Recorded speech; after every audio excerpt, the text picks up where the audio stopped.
Some shifts don't end when you clock out. They follow you home in the rearview mirror, replay in empty hallways long after you've locked the doors, or trap you in loops you can't explain to anyone who works daylight hours. Seattle's graveyard workers know this better than most. Because in a city built on top of its own ruins, layered with immigrant ghosts and unnamed graves, the night shift means sharing your workplace with something that never left. These 11 people tried to do their jobs. What they encountered instead will make you question whether some places ever truly close, or if the dead just keep working alongside us, unnoticed, until someone finally pays attention. Welcome to Verified Fears. If you've ever felt watched during a late shift, if you've heard footsteps in empty buildings or seen movement where no one should be, don't look away from this screen, because by the end of these stories, you'll understand exactly what's been standing behind you all along. And if Seattle's night has taught us anything, it's that some coworkers never clock out. Hit that subscribe button now, because once you hear what graveyard staff have witnessed in this city, you'll never see your own workplace the same way again. The ferry terminals, hospital wings, underground passages, and warehouses of Seattle are about to reveal what happens when the living and the dead share the same shift. I used to think working the late manifest desk at the Seattle ferry terminal was the easiest job in the world. Quiet, predictable. Just me, the hum of fluorescent lights, and the rhythmic departure of boats cutting through Puget Sound toward Bainbridge Island. The last ferry left at 12:50 a.m., and my job was simple. Reconcile the passenger count, file the manifest, lock up the booth. I'd done it hundreds of times. But that was before the night I watched 101 people board a ferry, and only 28 get off. It started like any other Thursday in October. Cold wind rolling off the water, that smell of diesel and salt air, tourists long gone and just the regulars making the crossing, service workers heading home, a few insomniacs, the occasional drunk who missed the earlier boat. I watched them file through the turnstiles, counted them on my screen. The automated system is precise. Every ticket scan, every vehicle, every walk-on passenger gets logged. When the departure bell rang, my screen showed 101 passengers. I noted it in the manifest. Watched the MV Kaliton pull away from the dock, its lights cutting through the fog as it disappeared into the darkness. 35 minutes. That's how long the crossing takes. I used that time like I always did. Coffee, paperwork, scrolling through my phone. At 1:28 a.m., I got the arrival confirmation from Bainbridge. Standard procedure. But when I pulled up the disembarkation count, my stomach dropped. 28 passengers, 28. I stared at the screen, refreshed it. Checked the vehicle count. Those matched. Checked for system errors. Nothing. 101 people got on that ferry. 28 got off. 73 people had vanished somewhere in the 35 minutes it took to cross 3 miles of water. I called Bainbridge Operations. The guy who answered sounded half asleep. I explained the discrepancy. He went quiet for a long moment, then told me to hold. I heard him talking to someone in the background, muffled voices. Then he came back on. We're showing 28 walk-ons departed the vessel. You sure about your boarding count? I pulled up the footage from the boarding cameras, counted manually. 43 in the first 10 minutes, 21 in the next 5. 37 stragglers before the final bell. 101. I told him I was sure. Another long pause. Then he said something that made my skin crawl. Check your footage again. Look at their faces. I didn't understand what he meant, but I pulled up the video and started scanning through. At first, everything looked normal. People in jackets and hoodies, a few with backpacks, the usual exhausted faces of late-night commuters. But then I started noticing things. Small things. A woman in a dress that looked wrong.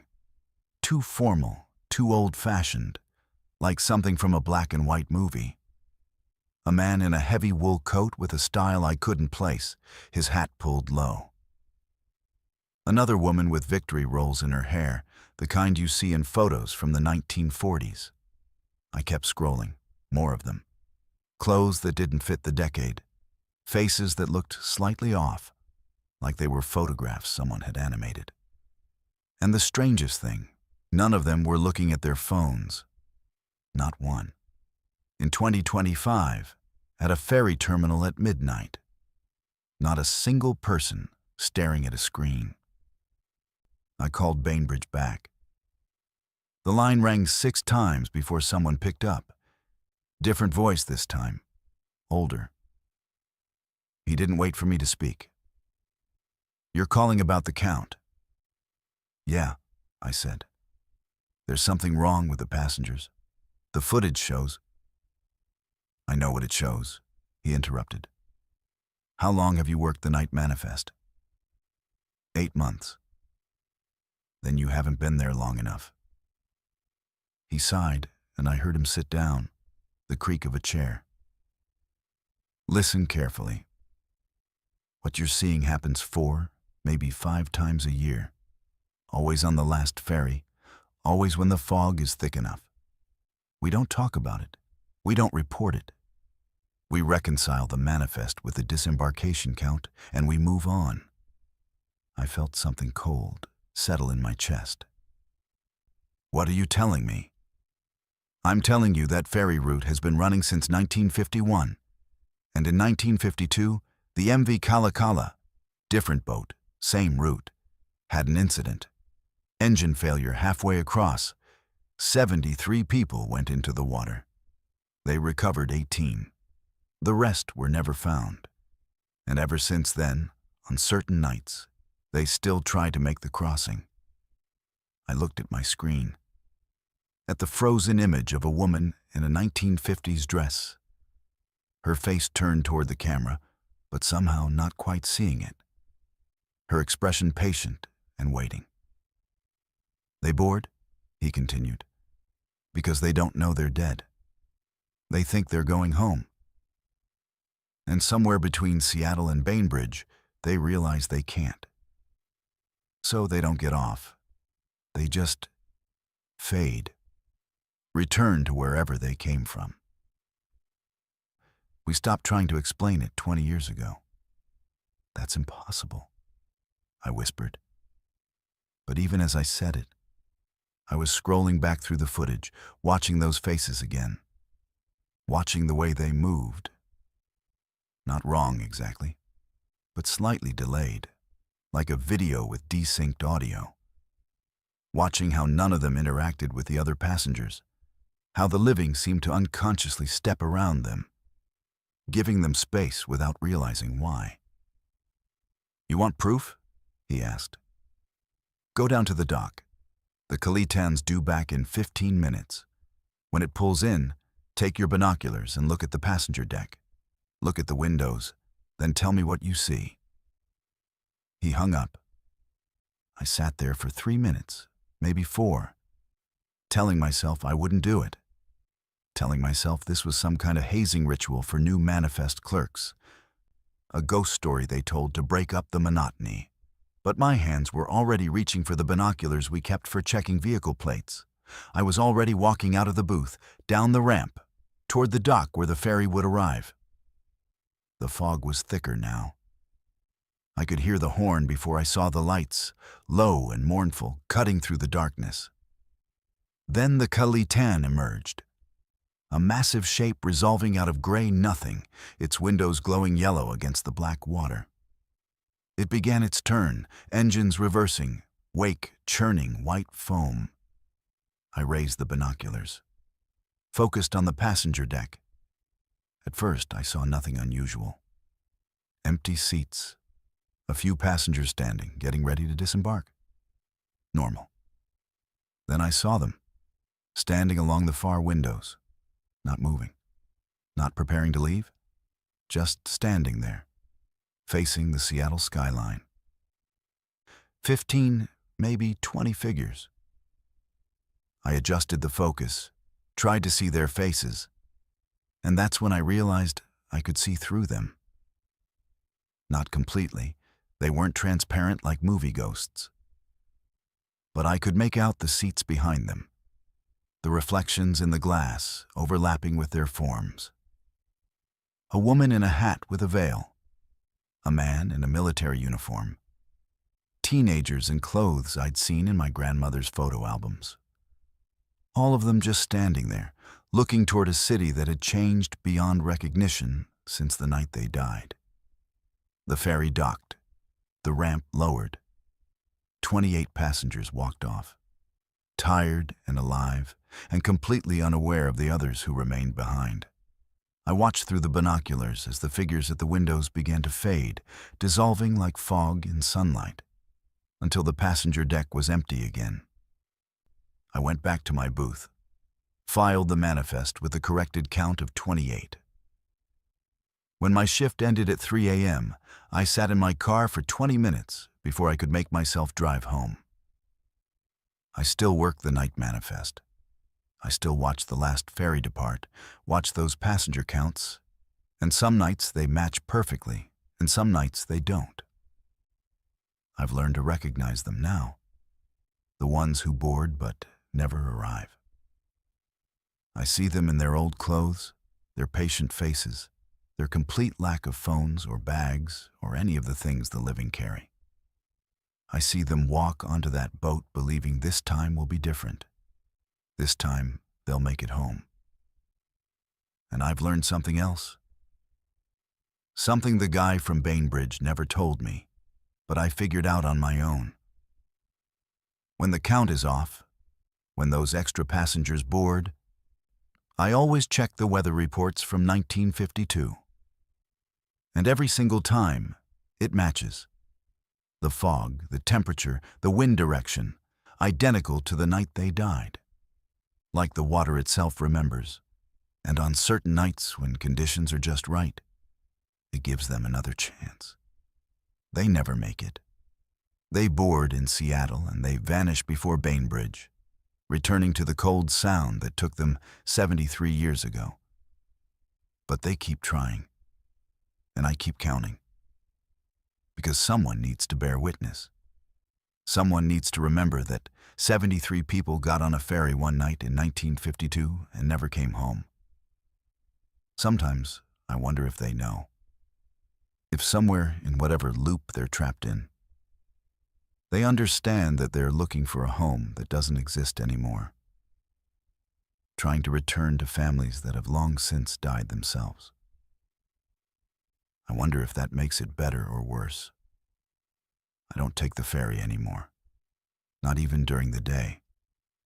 Because now, when I look at that water, all I can think about is what's underneath, and what still tries, night after night, to cross it.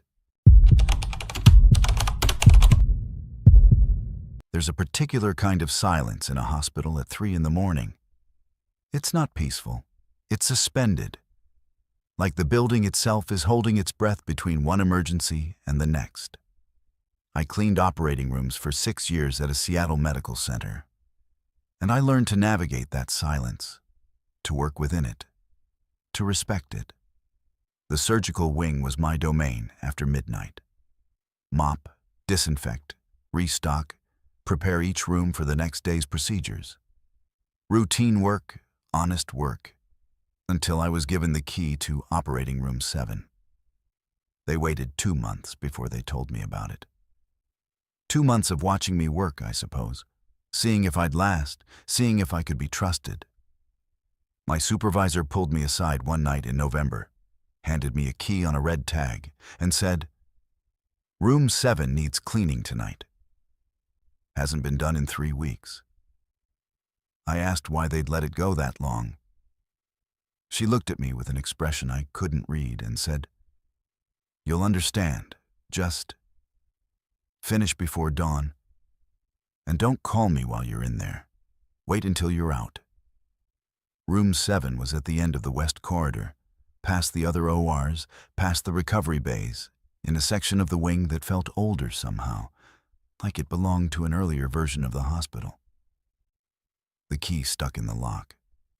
I had to force it, and when the door finally opened, the smell hit me first. Not decay or rot. Worse than that.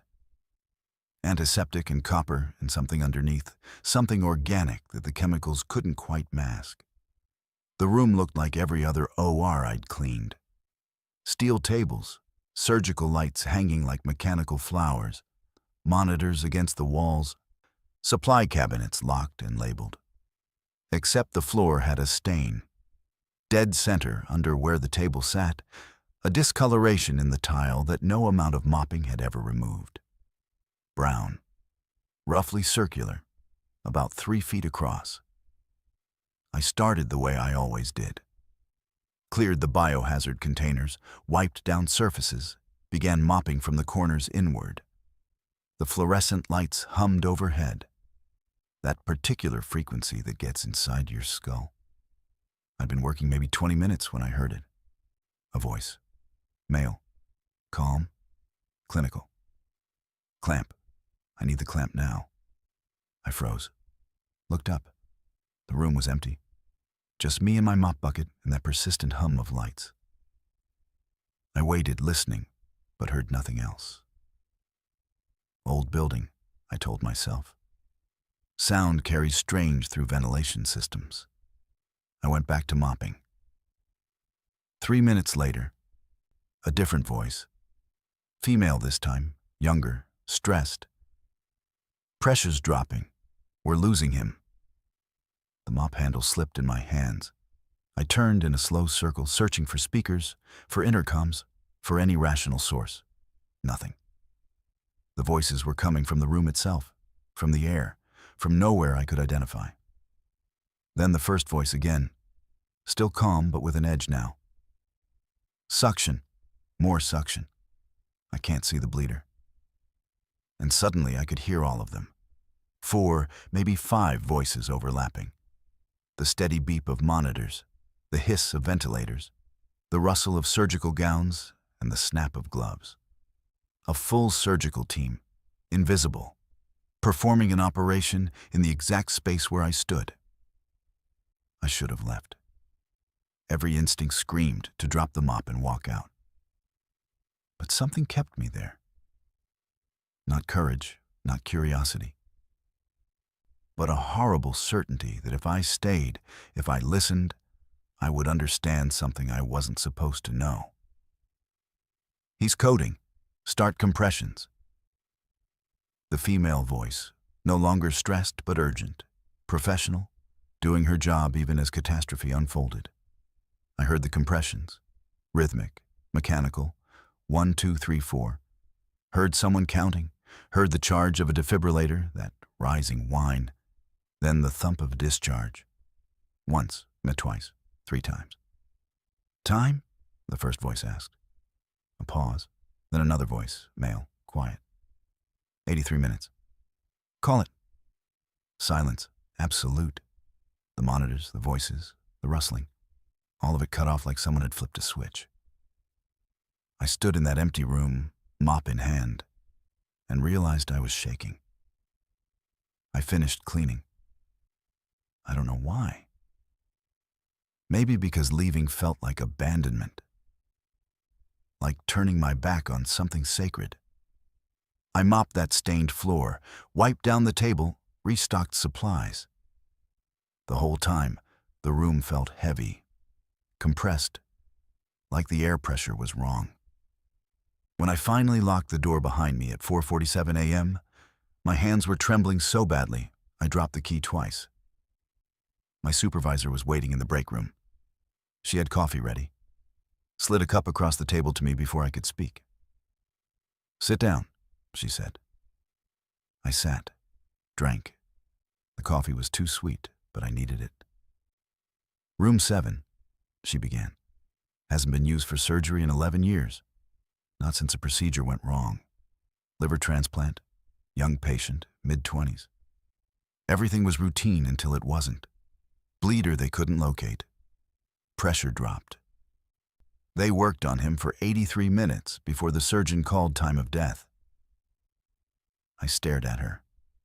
I heard them. I heard the whole thing. She nodded. Everyone does.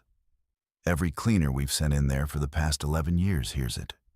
Same voices, same sequence, same 83 minutes, though you usually only catch fragments depending on when you enter. It plays on a loop. Starts at 2:47 a.m. That's when they made the first incision. Ends at 4:10. That's when they called it. Why? My voice came out hoarse. Why does it keep happening? The surgeon, she said, looking into her coffee, blamed himself. Quit 2 months later. Died by suicide 6 months after that. We think... She paused, choosing words carefully. We think maybe he's still trying. Still in that room, trying to find the bleeder, trying to save a patient who's been dead for over a decade. Or maybe it's the room itself. Maybe some moments are so traumatic they burn into a place, and the place just keeps replaying them. I thought about that stain on the floor, about how many times it had been mopped, scrubbed, treated with every chemical we had, and still it remained, a shadow of blood that wouldn't fade. Why do we still clean it? I asked. She looked at me then, really looked at me, and I saw something in her expression. Not fear, but a deep, tired sadness. Because someone has to bear witness. Because that surgeon and that team and that patient deserve to have someone remember what happened in that room, even if it's just a cleaner at 3 in the morning, listening to ghosts repeat their worst moment over and over. I cleaned room 7 every 3 weeks after that. Always at night, always alone. And every time, without fail, I heard them. Sometimes I'd catch the beginning. The calm preparations, the routine checklist before incision. Sometimes I'd arrive during the crisis, voices tight with controlled panic. Once, I was there for the end. Heard that quiet voice say, 83 minutes. Heard the surgeon call time of death. Heard the aftermath silence that was somehow worse than any sound. I learned things listening to those ghosts. I learned how a team functions under pressure, how they communicate in crisis, how they fight for a life even when they know they're losing. I learned that dying isn't always fast or dramatic. Sometimes it's a slow leak you can't find. A pressure that drops degree by degree while skilled hands do everything right and still fail. I learned the patient's age from their conversations. 26.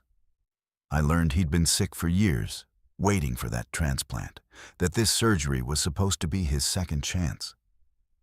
I learned the surgeon's voice, how it changed over those 83 minutes from confident to concerned to quietly devastated. I learned the names they never used anymore. Called out in urgent moments, asking for instruments, for readings, for help that couldn't change the outcome. And I learned that some places don't let go of their dead. Room 7 held on to that night, replayed it endlessly, trapped everyone who'd been there in an eternal loop of attempted salvation and inevitable loss. The hospital administration knew. They'd locked the room, stopped scheduling surgeries there, but they couldn't seal it off completely because somehow it seemed wrong to abandon it entirely.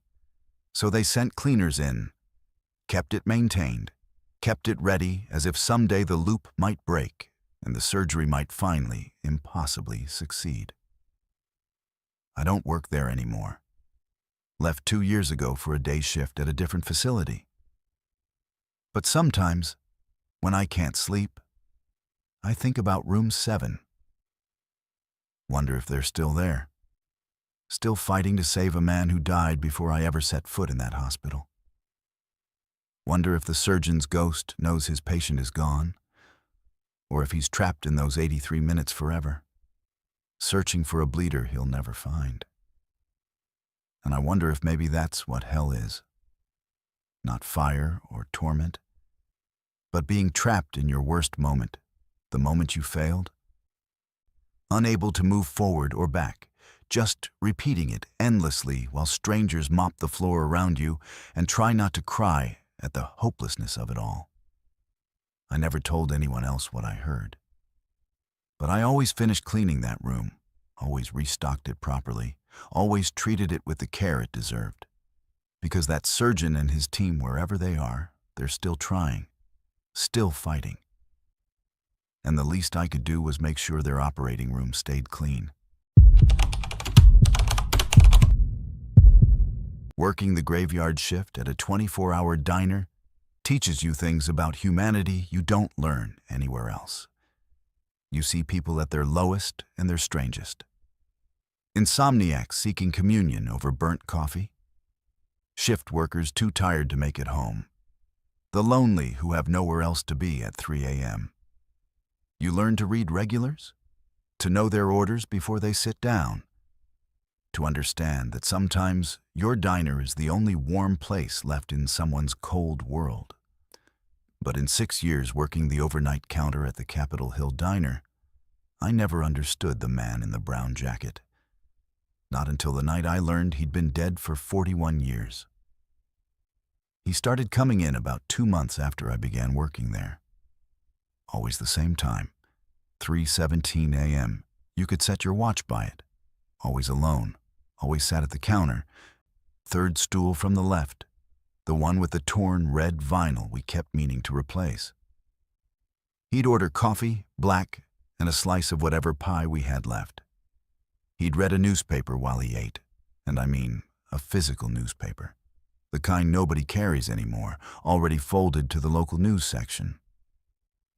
He never spoke beyond his order, never made eye contact, just ate his pie, drank his coffee, left exact change down to the penny, and walked out.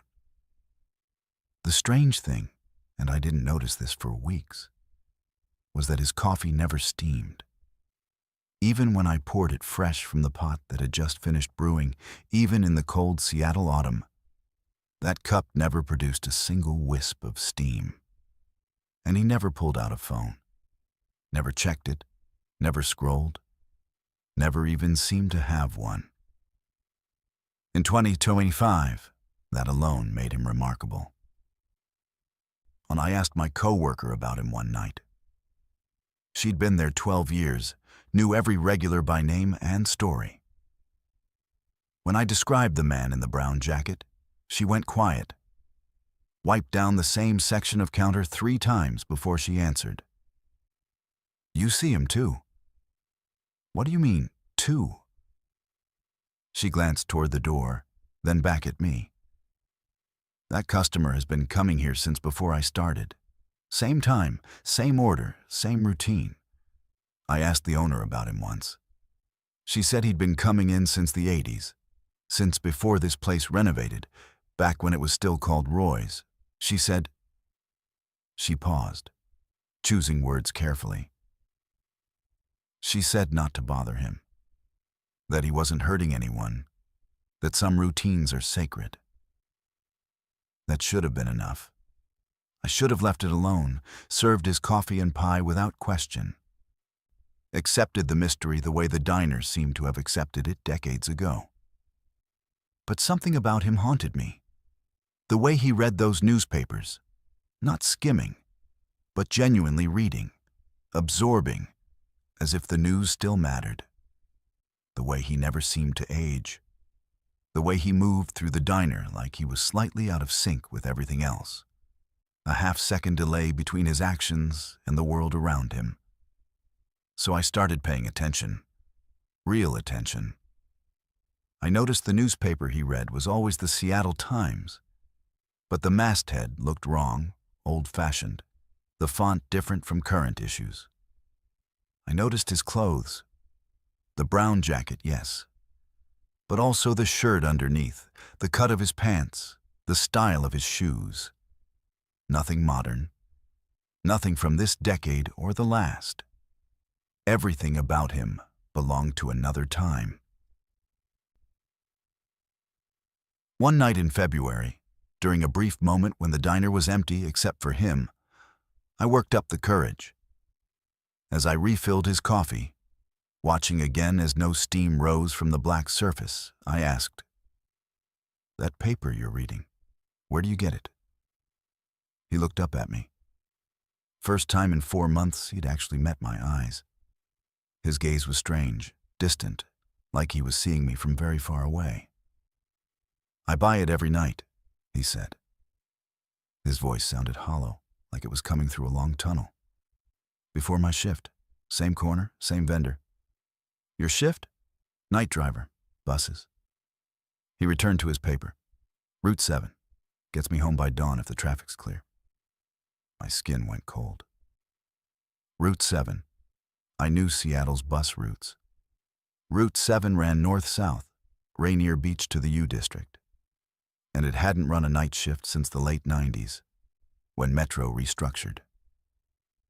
"You drive for Metro?"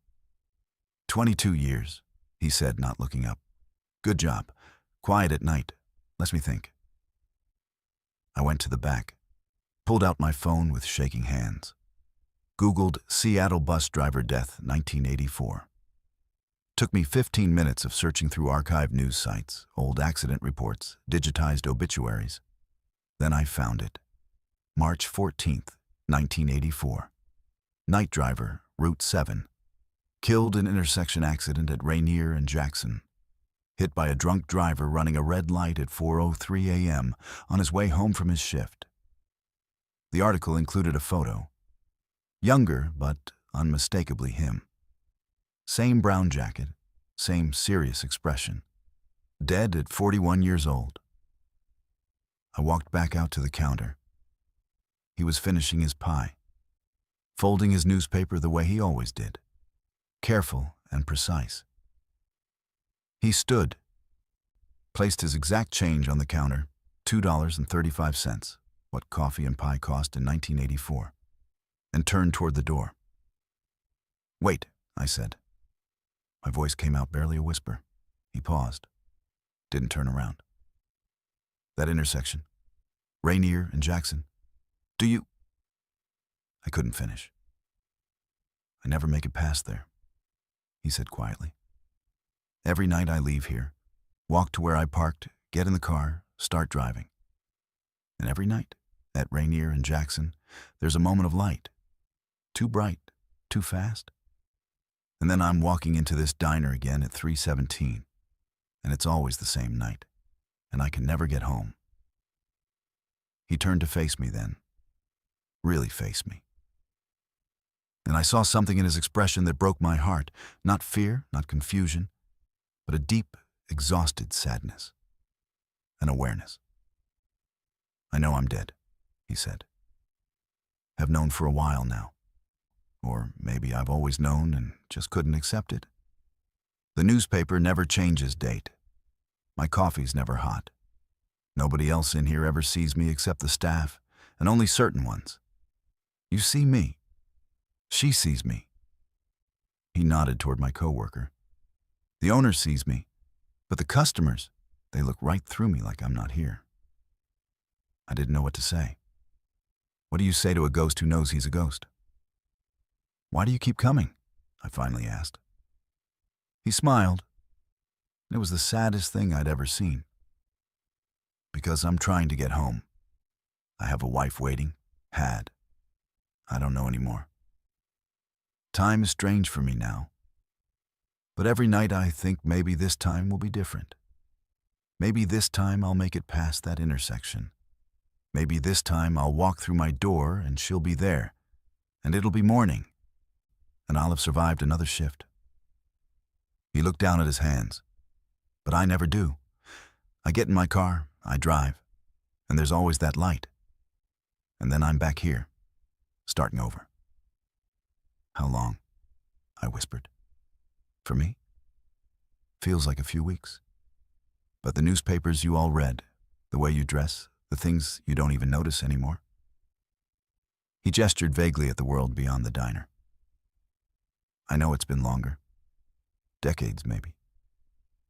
The city I drive through gets a little more different every time, a few more buildings I don't recognize. Streets rerouted in ways that confuse me. But I can't stop. This diner, this coffee, this routine, it's the last normal thing I have. Everything after this is the accident, over and over. So I come here first, and I pretend I'm still alive. Still on my way home from an honest night's work. Still a person who exists in the world. He walked to the door, paused with his hand on the handle. Thank you for seeing me, for asking. Most people don't anymore. I think I've been fading for a while now. One day I'll come in and nobody will see me at all. And maybe that's when I'll finally stop trying to get home. When there's nobody left to remember I was ever here. The door opened, closed. He stepped out onto the Capitol Hill Street, walked south toward where Rainier Avenue began its descent toward the valley. I watched through the window until he disappeared around the corner, heading toward an intersection he would never pass and a home he would never reach. I served his coffee and pie the next night, and the night after, and every night at 317 for the next 8 months I worked there. He never spoke to me again, but sometimes, when I poured his coffee, he'd nod slightly in acknowledgement.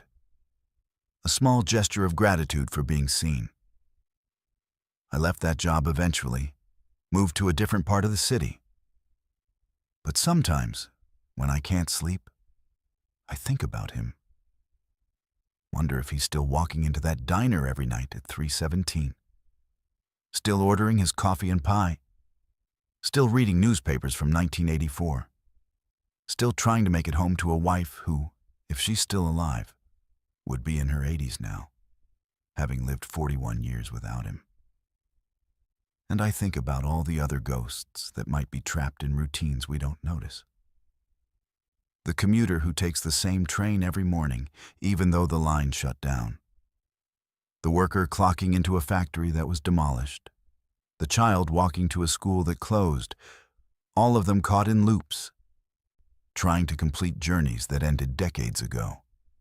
Invisible to everyone, except the few of us who work the hours when the living and the dead share the same spaces. I hope he made it home eventually. I hope one night that light at Rainier and Jackson didn't come, and he drove past it, and he walked through his door, and someone was waiting. But I don't think he did. I think he's still there, still trying, still hoping that this night will be different. Some people never make it home. They just keep walking toward it forever. There's something oddly soothing about being the only security officer in a sprawling glass and steel tech building in the dead of the night. You get used to the low drone of servers, your own footsteps echoing on the marble, the soft sighs of the HVAC system shifting in the rafters above. The screens glow blue, and you feel important. Not because you're paid well or carry a radio, but because everything is yours for those silent hours. Every shadow, every corridor, every keycard beep. Until the night the badge with a terminated profile started clocking in. I know you think you'd just log it, call it a system glitch. But this isn't about technology at all. It's about a digital shadow that wanted to come home. I worked the overnight shift at a South Lake Union campus, a job that was supposed to be temporary. Watch the feeds. Patrol the halls. If a badge set off an alert, match the name, check the camera, move on. But one Friday, right at 2:11 a.m., the old black and white terminals flashed red. Building C, north basement, access granted. The screen scrolled a name I'd never seen in any live team briefings. Curious, I checked the personnel list. Deceased. Termination. Accidental death. Effective date, 2 years ago. Maybe you're thinking, computers make mistakes. Maybe I thought so at first. But I followed procedure, pulled up the badge logs, and there it was. Activity peppered through months of quiet nights, only ever between midnight and 3, only ever for Building C. The peculiarity was, Building C wasn't standing anymore. It had been condemned, then demolished, nothing but a gravel lot with some fencing and construction debris. The badge should have been wiped, the profile sealed with its owner's obituary. It didn't stop with access logs. Camera feeds for the old elevator flickered on, then pixelated to grayscale snow, a shape, almost humanoid, moved through the vestibule. No face, but the outline of a person. Tall, thin, carrying what might have been a satchel or a laptop bag, gliding instead of walking. I felt it before I saw it. That prickling behind the ears, the click at the base of the neck as if you've just been called, not by someone outside you, but by something in the marrow. Would you have gotten up from your desk? Would you have patrolled that dead part of the campus just because a system built for predictability glitched at 2 in the morning? I shouldn't have gone. But I did. My flashlight trembled across torn caution tape. Puddles reflecting the city's jaundiced light, the shadows of what used to be offices lingering in the empty air. I could hear the badge door, a distinct mechanical clunk, the kind that shouldn't have echoed anymore. And I found a door. Not a real one, but a security relay fixed to a rebar skeleton, half buried in construction dust. I scanned it. A beep. Access granted. My own code, working for a door that technically didn't exist. The air changed, got cold in a way central air can't mimic, the kind that seeps in with grief or the memory of bad news. My radio crackled. A voice, digital and stuttering, whispered, "Still working. Almost done. You see me?" I froze, the hair on my arms rising. For an awful, shivering moment, I felt fingers graze the back of my hand, a static shock, but longer, deliberate, pleading. Back at main security, badge logs now populated with entry after entry, everyone in Building C. Inside the system, I, sat at a desk by server racks, typing looping lines of code. Still working, optimizing, be done soon. The logs ran from 2 years ago to right now. I asked the head of IT. Quiet guy, ex-Army, didn't spook easy. He listened. His face barely shifted, but his eyes darted left, right. "We archived everything from that fatal incident," he admitted. "Building C had a hardware fire. One programmer died in the server room trying to finish a network patch after everyone else had gone home. No next of kin. HR closed out the profile, but for months, the badge kept logging activity nobody could verify. Same window, between midnight and 3. He stared at his hands. It's not supposed to be possible. Wiped means wiped. But sometimes there are residues. You ever try to delete a file and it just keeps coming back, no matter how many times you scrub your drive? I started thinking about code as something more than just instructions. It's memory, just not always ours. Maybe someone dies with something unfinished, and the system can't help but try to complete the task. From then on, it got worse. Late nights, my screens flickered every time the terminated badge pinged the network. Elevators rumbled from the ghost side of the build logs. Lights snapped on in unpowered rooms. Once, I came into work to find lines of code scrolling on my own locked computer, ending with, "Still here, not done. Please." There was a sadness in it, like someone endlessly clocking into a shift they'll never finish. There are nights I can barely tell if I'm awake now, or stuck in a loop like him. The only thing I'm sure of is that badge. I locked it in a metal box, buried in construction rubble, hoping the system could finally rest. Terminated still flashes up sometimes, like a heartbeat glitch in the ether. I don't tell anyone new about it. Security shifts rotate. Systems get replaced. But on certain nights, when the city's quiet and the servers hum just so, I check the badge logs and know to never call something erased just because the rules say it should be. Some pieces of us get left behind, digitized and repeating, always just about to finish, always almost done, working through the night while we sleep. And maybe, if you stay up as late as I do, you'll spot a door where none should exist, and you'll understand. What we leave unfinished can haunt anyone. If they sit still long enough to hear it clock in again, that's what the night shift in Building C taught me. Some things can't be logged out. Some codes keep running, even after the lights are off. You never really understand what it means to be alone in a city until you've patrolled a parking garage at 2 in the morning. There's a myth that the city is always awake. That's a lie, or maybe a wish.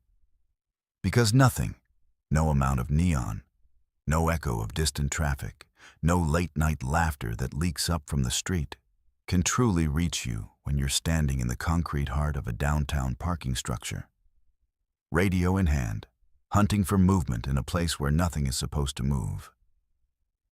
This is what draws certain people to the job, I think. The invisible, the overlooked, those who understand that silence is not the absence of sound, but the slow pressure of something waiting to be noticed. I started the graveyard shift as a fill-in. 1 week, third-party contractor, cover vacations, and sick days. It was easy money, or so I thought. Lock the entry at midnight, sweep the levels, write incident reports no one reads.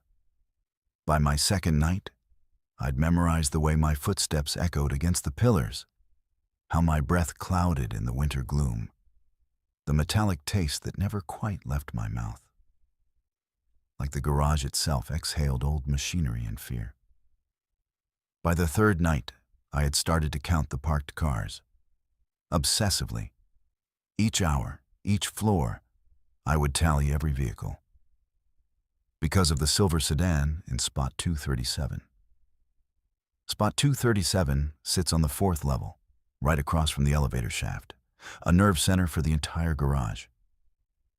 No matter what time I made my rounds, that silver sedan was always there. Old, but not classic. Meticulously clean, windows barely tinted, a single bumper sticker faded to illegibility. But here's the thing. It never appeared in the entry logs. It wasn't there when my shift started, wasn't there when I finished. Except, in a way, it always was.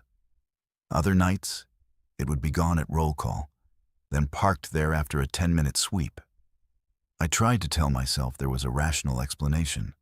Contractor cars, bad circuits, maybe a mechanical error in the camera system. On the 4th night, my 5th lap, I heard the car door slam. Not faint, not distant. Right there behind me. But when I turned, nothing. Just the sedan, still as a photograph, dustless and perfect. Something scratched my mind then, a memory I didn't want. 3 years ago, a body had been found in that very spot. A woman, graveyard shift. Nobody claimed her for days. They had to pry the car open. It had locked itself, resisted every key card and override. It was all in the incident logs, the ones you read once, then file away. I never thought about her. Not until I found the sedan in 237.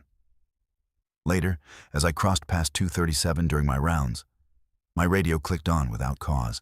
Loud, white noise, then a voice, quieter than static. I can't get out.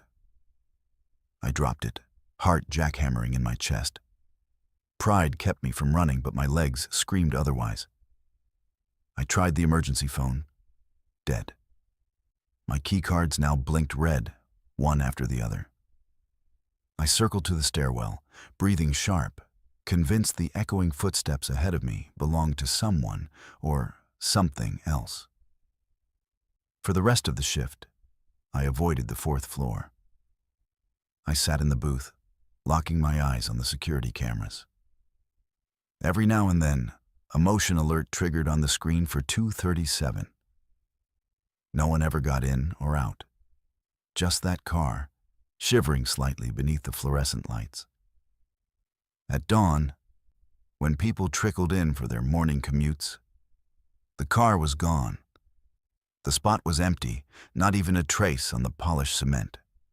No oil drip, no tire prints, no imprint in the overnight frost. But there was something else.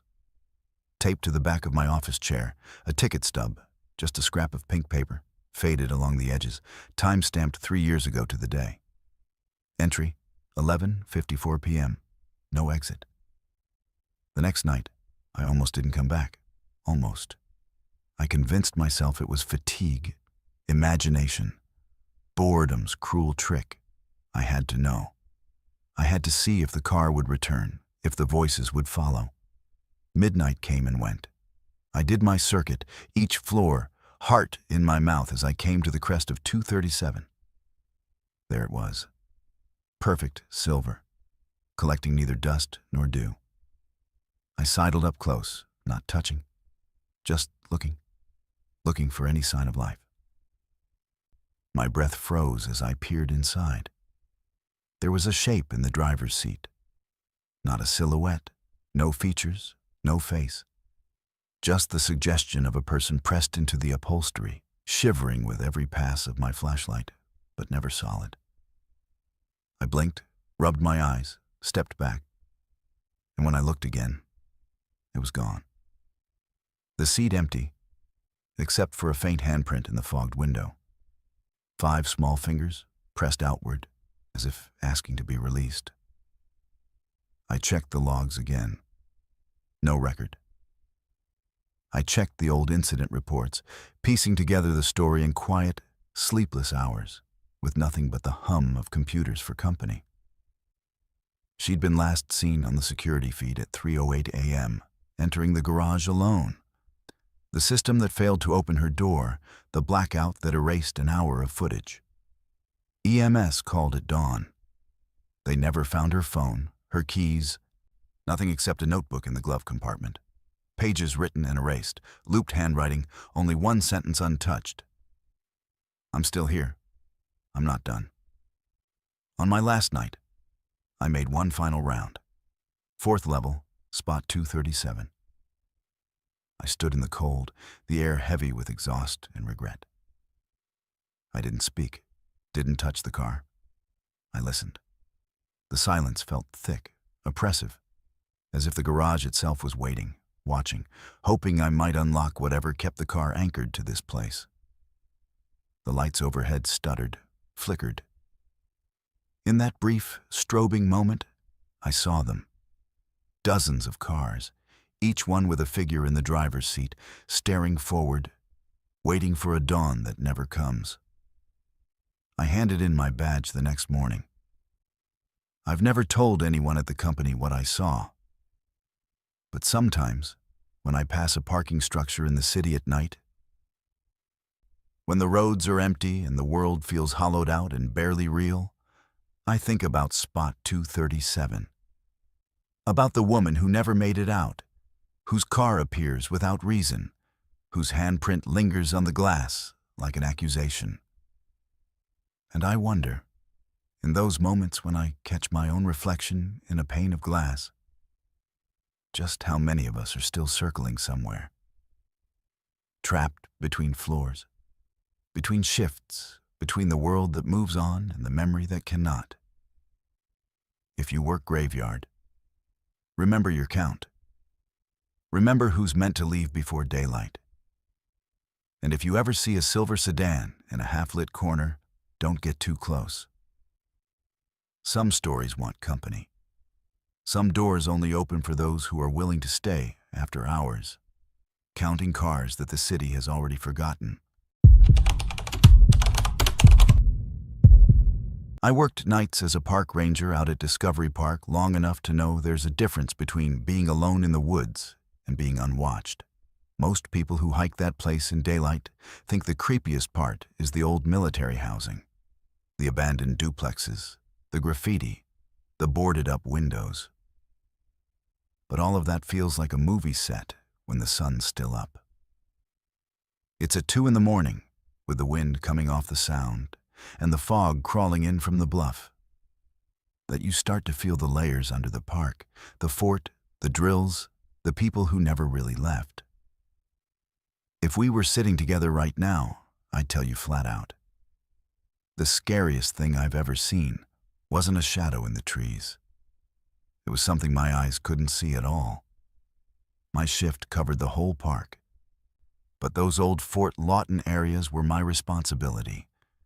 Patrols through the abandoned barracks, checks on the locked buildings, making sure no one was camping where they shouldn't.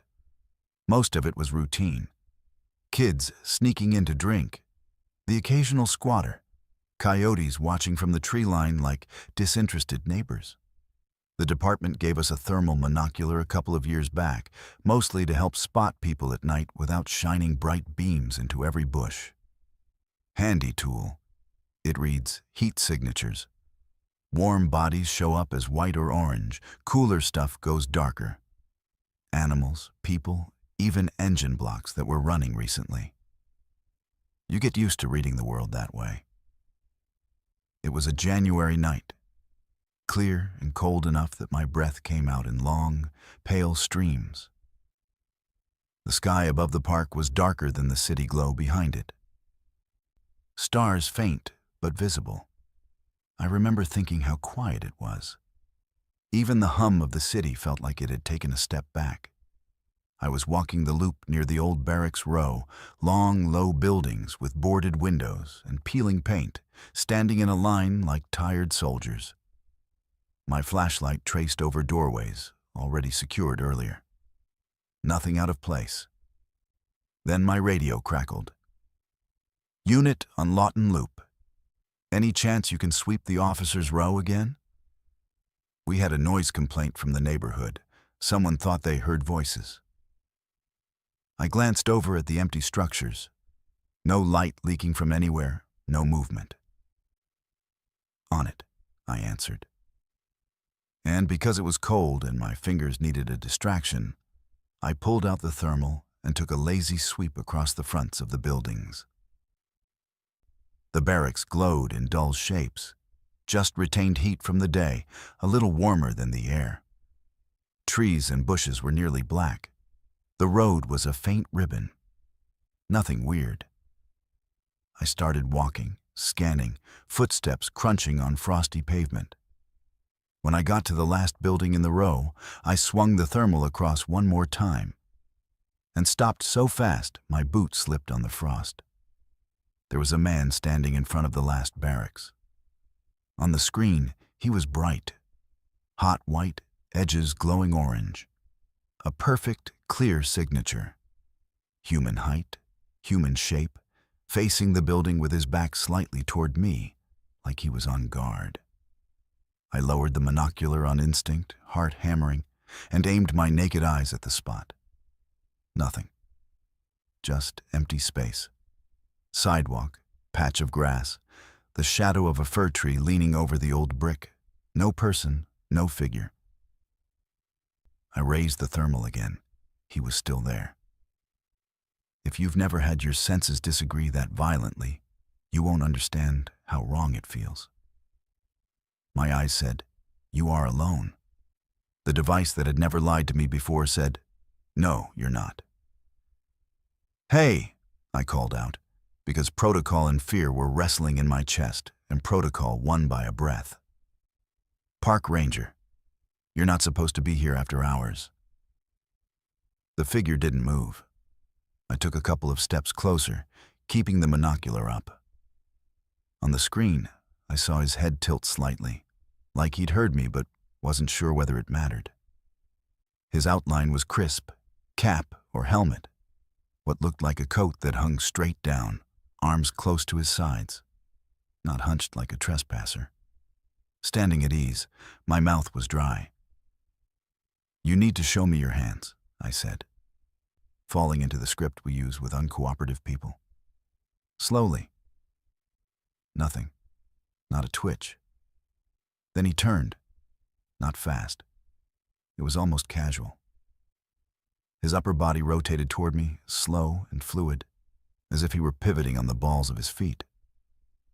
On the thermal, his face was just a brighter oval. No features, just heat. But the instant that blank oval aligned with my position, my whole body lit up with a sensation I can only describe as being looked at too hard. In regular night vision, there was still nothing in front of me. I could hear my own heartbeat in my ears.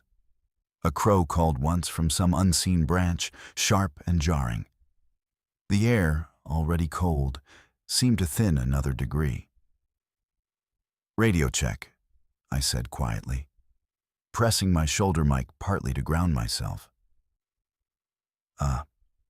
Lawton loops clear for noise, but I'm going to do an extended foot patrol." "Copy," dispatch replied. "Everything okay up there?" I hesitated, looking back through the thermal. The figure had taken a step toward me now, just one stride. But it closed more distance than it should have. Like the space between us wasn't behaving. Still bright, still human-shaped, still invisible to my naked eyes. "Yeah," I lied. "Just being thorough." When I let go of the mic, the radio hissed with a soft burst of static that almost sounded like words. I told myself it was in my head. I kept the monocular up and walked backward, not wanting to turn my back on whatever it was. The figure moved too, not in sync with my steps exactly, but in a pattern that kept the distance between us nearly the same. He wasn't rushing. He wasn't advancing like a threat. He was shadowing me. Like we were on the same patrol route and he'd just decided to mirror my pace. The old officers' houses loomed to my right, their dark windows blank. In another life, men had stood where I was standing, smoking, talking, leaning of an evening, unaware that decades later some other night worker would be sharing the sidewalk with one of them.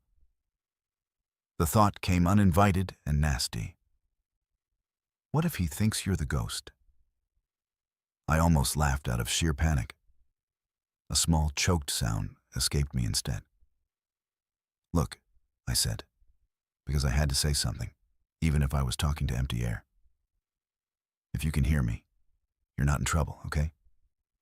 I just need you to, I don't know, let me finish my job without losing my mind." For the first time, the figure reacted. He stopped.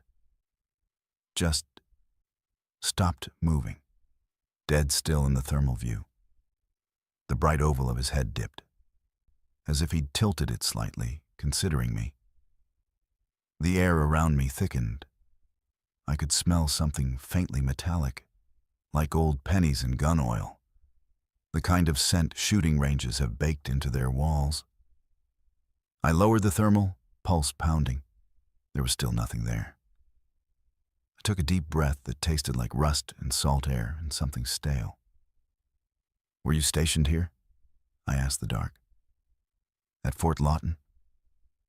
Silence. The kind of silence that isn't empty, more like a full room where everyone has suddenly gone quiet to listen. I lifted the monocular again. He was closer now. Too close. 10 feet away at most, body angled toward me, that blank, glowing oval fixed on my spot. For a second, a sharper heat flared at his chest area, like a burst of intense warmth, before dimming again. The monocular's gain flickered with it. Scrambling to adjust. There's a thing they teach you about old bases like this. A lot of stories never made it into the official records. Training accidents, fights, people who went AWOL and were quietly buried in paperwork rather than in the ground. Standing there with that heat signature in front of me, it hit me that maybe some of them never left their posts, I see you, I heard myself say. I can't see you, but I see you on this. I held up the device a little, half ridiculous, like I was showing a photo. You're still on duty, aren't you? The wind rustled through the dry grass. An old metal sign creaked faintly on a loose bolt. The figure stayed fixed in place, bright and solid in the thermal lens. Then, ever so slightly, he lifted one arm. Not fast, not aggressive. The motion was smooth, practiced. Hand up, elbow bent. A perfect, unmistakable military salute. From the outside, if someone had been watching me, it would have looked like I was staring at nothing on an empty road, suddenly choking on air. But through the lens, that glowing silhouette held the salute for a long heartbeat, then slowly lowered it. The metallic smell was stronger now. Under it, another note. A faint whiff of sweat, wool, canvas. The ghosts of old uniforms. I did the only thing that felt right. I raised my own hand, fingers to the brim of my cap, and returned the salute. I swear to you, the temperature around me dropped like someone had opened a freezer. The thermal image flared bright white one last time, then thinned, lines blurring, edges dissolving. Within 3 seconds, the space where he'd stood was as dark and cool as the trees behind him. Gone. Just gone. The metallic scent faded. Somewhere in the distance, a barred owl called, its hoot normal and almost stupidly alive. The night slid back into its usual shape. I stood there shaking for maybe a full minute, the monocular hanging useless in my hand. Eventually, I managed to key the radio. "Lawton Loop all clear," I said, voice rough. "No further noise, continuing patrol." "Copy," dispatch replied. "Nice and quiet night up there, huh?" I almost laughed. "Yeah," I said. "Nice and quiet." I finished my shift. I walked past that row of barracks twice more before dawn, thermal clipped back to my belt, eyes resolutely on the physical world. I didn't see him again. But the next time I pulled the device up, out of habit, the first thing I saw was my own heat signature reflected in a dark window. Bright, alive, temporary.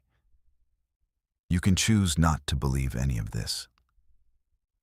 You can say I was tired, half frozen, spooked by too many old stories. Maybe that's what I'd tell myself if it had only happened once. But that wasn't the last time the thermal picked up something my eyes couldn't. What stuck with me from that night isn't the fear. It's the posture. The way he stood. The way he saluted. Like the land itself had assigned him a post. Watch this empty road, these abandoned barracks, this park built on old orders that never got fully canceled.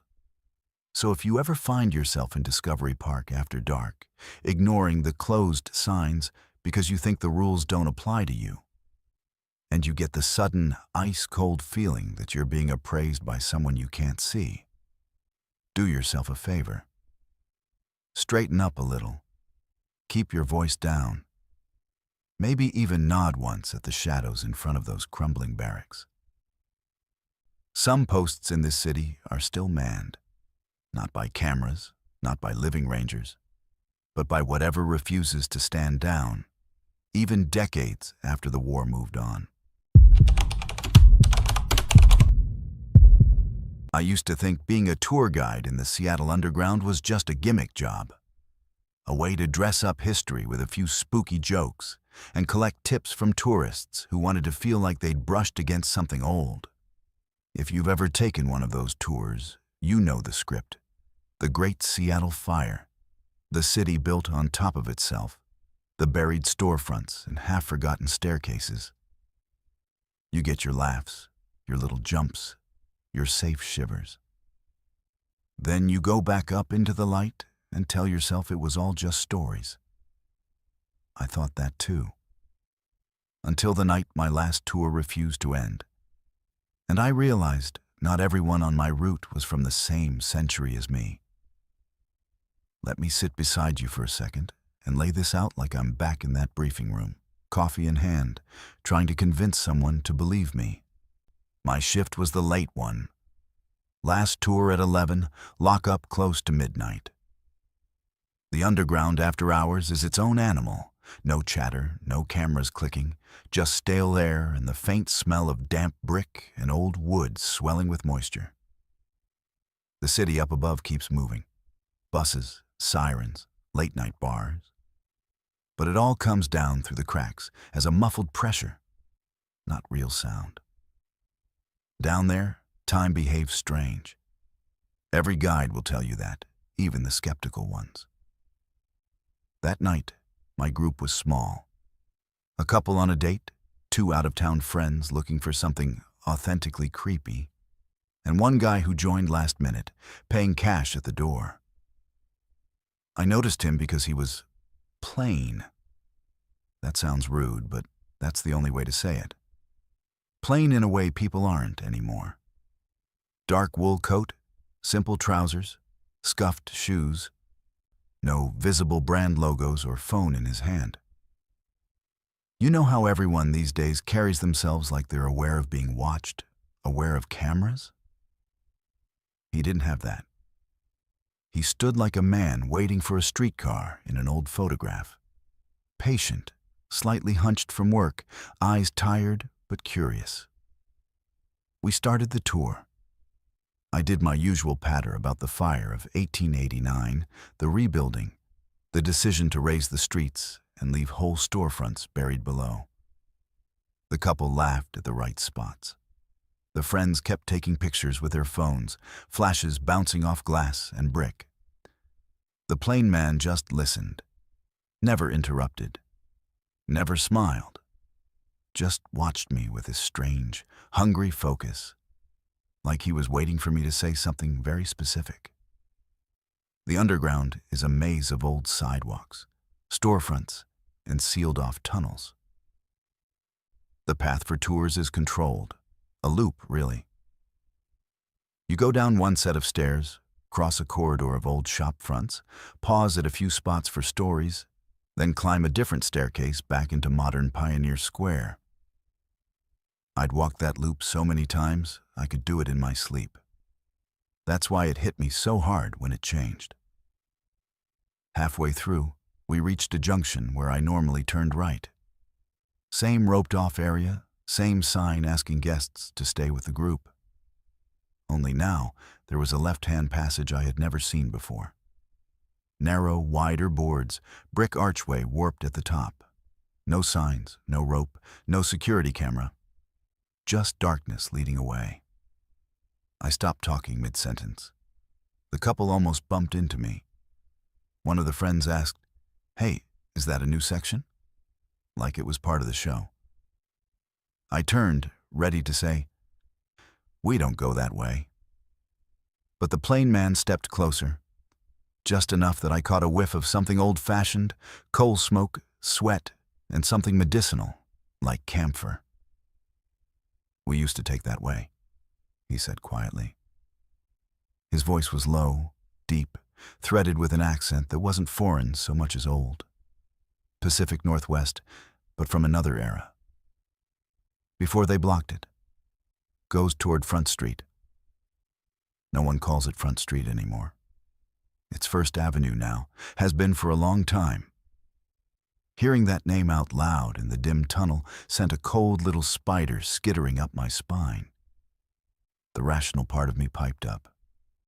Renovations, expansion, some new section the owners hadn't mentioned on the schedule. Maybe I'd missed a memo. My brain grabbed that explanation and held on tight. "We're going to stick to the marked route tonight," I said, trying to keep my tone light. Insurance and all that fun stuff. The plain man looked at me then, with something like disappointment. "You said you'd show us where the city really is," he murmured. Not just the parts they polished for visitors. The others didn't seem to hear him. They were busy aiming their phones at old signage, laughing about how people used to buy corsets and tonics in these little shops. I stood there in that junction, the familiar path to the right, the dark new passage to the left. And I realized something else. The air coming from that left-hand tunnel was warm, not the cool, controlled air of the current underground. Warm, like from a crowded room. And beneath the smell of dust, I caught a hint of something burning. Wood? No. Kerosene, maybe. Oil. The way a stove smells when it's on and left unattended. I should have called it in. Should have turned the group around, gone back up, told my manager. Instead, I did what a lot of people do right before their lives twist into a shape they don't recognize. I decided to go just a little farther. "We'll take a peek," I said. "Just a short detour. Stay behind me. Don't touch anything." The couple whooped. The friends were thrilled. Exclusive content for their feeds. The plain man just nodded once, like he'd known I'd give in. We stepped into the left-hand passage. The boards under my boots felt different, more uneven, with that particular softness old wood gets when it's soaked in decades of moisture and then dried again.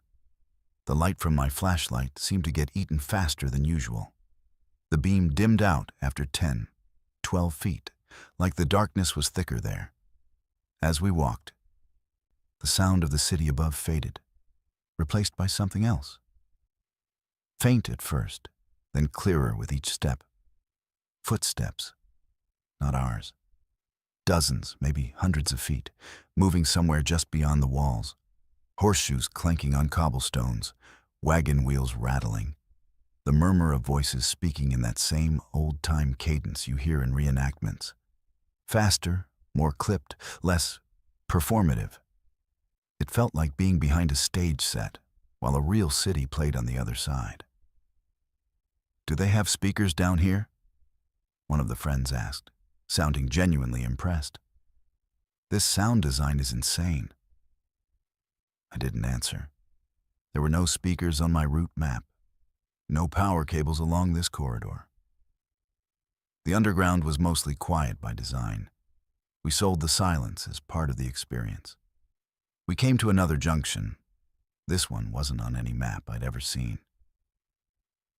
To the right, the board sloped upward slightly, toward where I knew the exit should be. To the left, the passage narrowed and bent sharply out of sight. The air from that direction was warmer still, and the smell of smoke stronger. The plain man was now standing closer to me than anyone else. "This way," he said, gesturing left. "I was here when it burned. You should show them. It's part of the story, isn't it?" Something inside me recoiled. "What are you talking about?" "The fire," he said simply. "We smelled it before we saw it. That's how it always is. Smoke comes first, then the screaming." The couple shifted uneasily behind us. The bravado had gone out of their faces. "Hey, maybe we should just head back," one of them said. "Jokes are one thing, but—" "I'm not joking," the plain man said. And now there was an edge to his voice. Steel wrapped in exhaustion. He turned his head and looked back toward the path we'd come from. "You've noticed it, haven't you? The way the underground never quite matches the maps? The way you sometimes walk longer than you should between marked stops?" He was right. I'd chalked it up to my own bad sense of time, the hypnotic effect of walking tours night after night. I didn't say anything. "I took people through here too," he went on softly, almost to himself. "Different clothes, different script, same shadows." I kept thinking, if I told the story right, if I respected it, maybe the ground would finally settle. But it never did. The smell of smoke was making my eyes water now. I touched my cheek and my fingers came away damp, not from tears, but from condensation. The air was hotter, thicker. Somewhere ahead, Wood popped in that brittle way it does when it's burning. "Listen," I said, forcing myself to sound calm, like I was still in control. "We're turning around. This area is not part of the tour, and I don't know how stable it is. We're going back to the lit section." The friends and the couple didn't argue.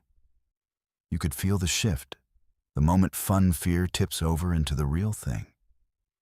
They were ready to leave.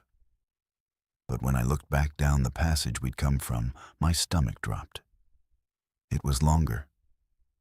You know when you walk down a hallway and look back, expecting to see the door you just came through? Now imagine turning to see that door has receded 50, maybe 100 feet farther than it should be. That's what it felt like. The board stretched, warped by perspective that didn't make sense. The exit sign that should have been visible was gone, swallowed by the dark. "What the hell?" one of the friends muttered. We didn't walk that far. "Stay here," I said automatically, like there was anywhere else for them to go. I took 3 steps back toward where we'd entered.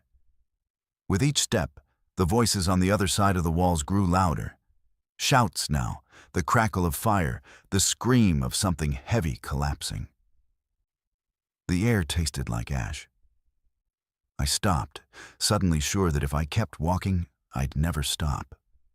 That the hallway would unspool in front of me forever, boards appearing as fast as my feet fell, always leading away from the exit, never toward it.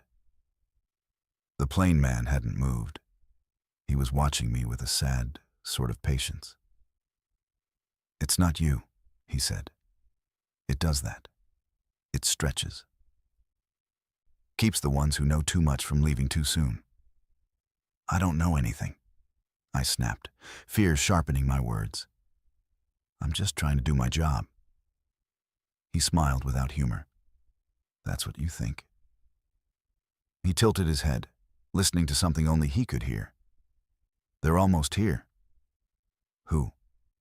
"The others." And then, as if on cue, they arrived. They didn't come into the passage. They came behind the walls. The sounds hit like a wave, boots pounding wooden sidewalks, glass shattering, people yelling over each other in a dozen accents. Somewhere close by, a child cried out, then was abruptly cut off. The heat surged, rolling over us in an invisible tide. I smelled hair burning, fabric, human fear, which has its own scent once you've been around enough of it. The couple pressed together, breathing fast. One of the friends was whispering to himself, a stream of denial that sounded more like a prayer. The other raised his phone again, fingers shaking, and tried to film the corridor. The screen showed the passage, our group, and behind us, for a single glitching second, something else.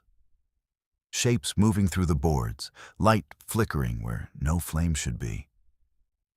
Then the phone went dead. He swore, slapping it against his palm. Battery just tanked. It was at 60%. "Stop trying to record this," the plane man said quietly.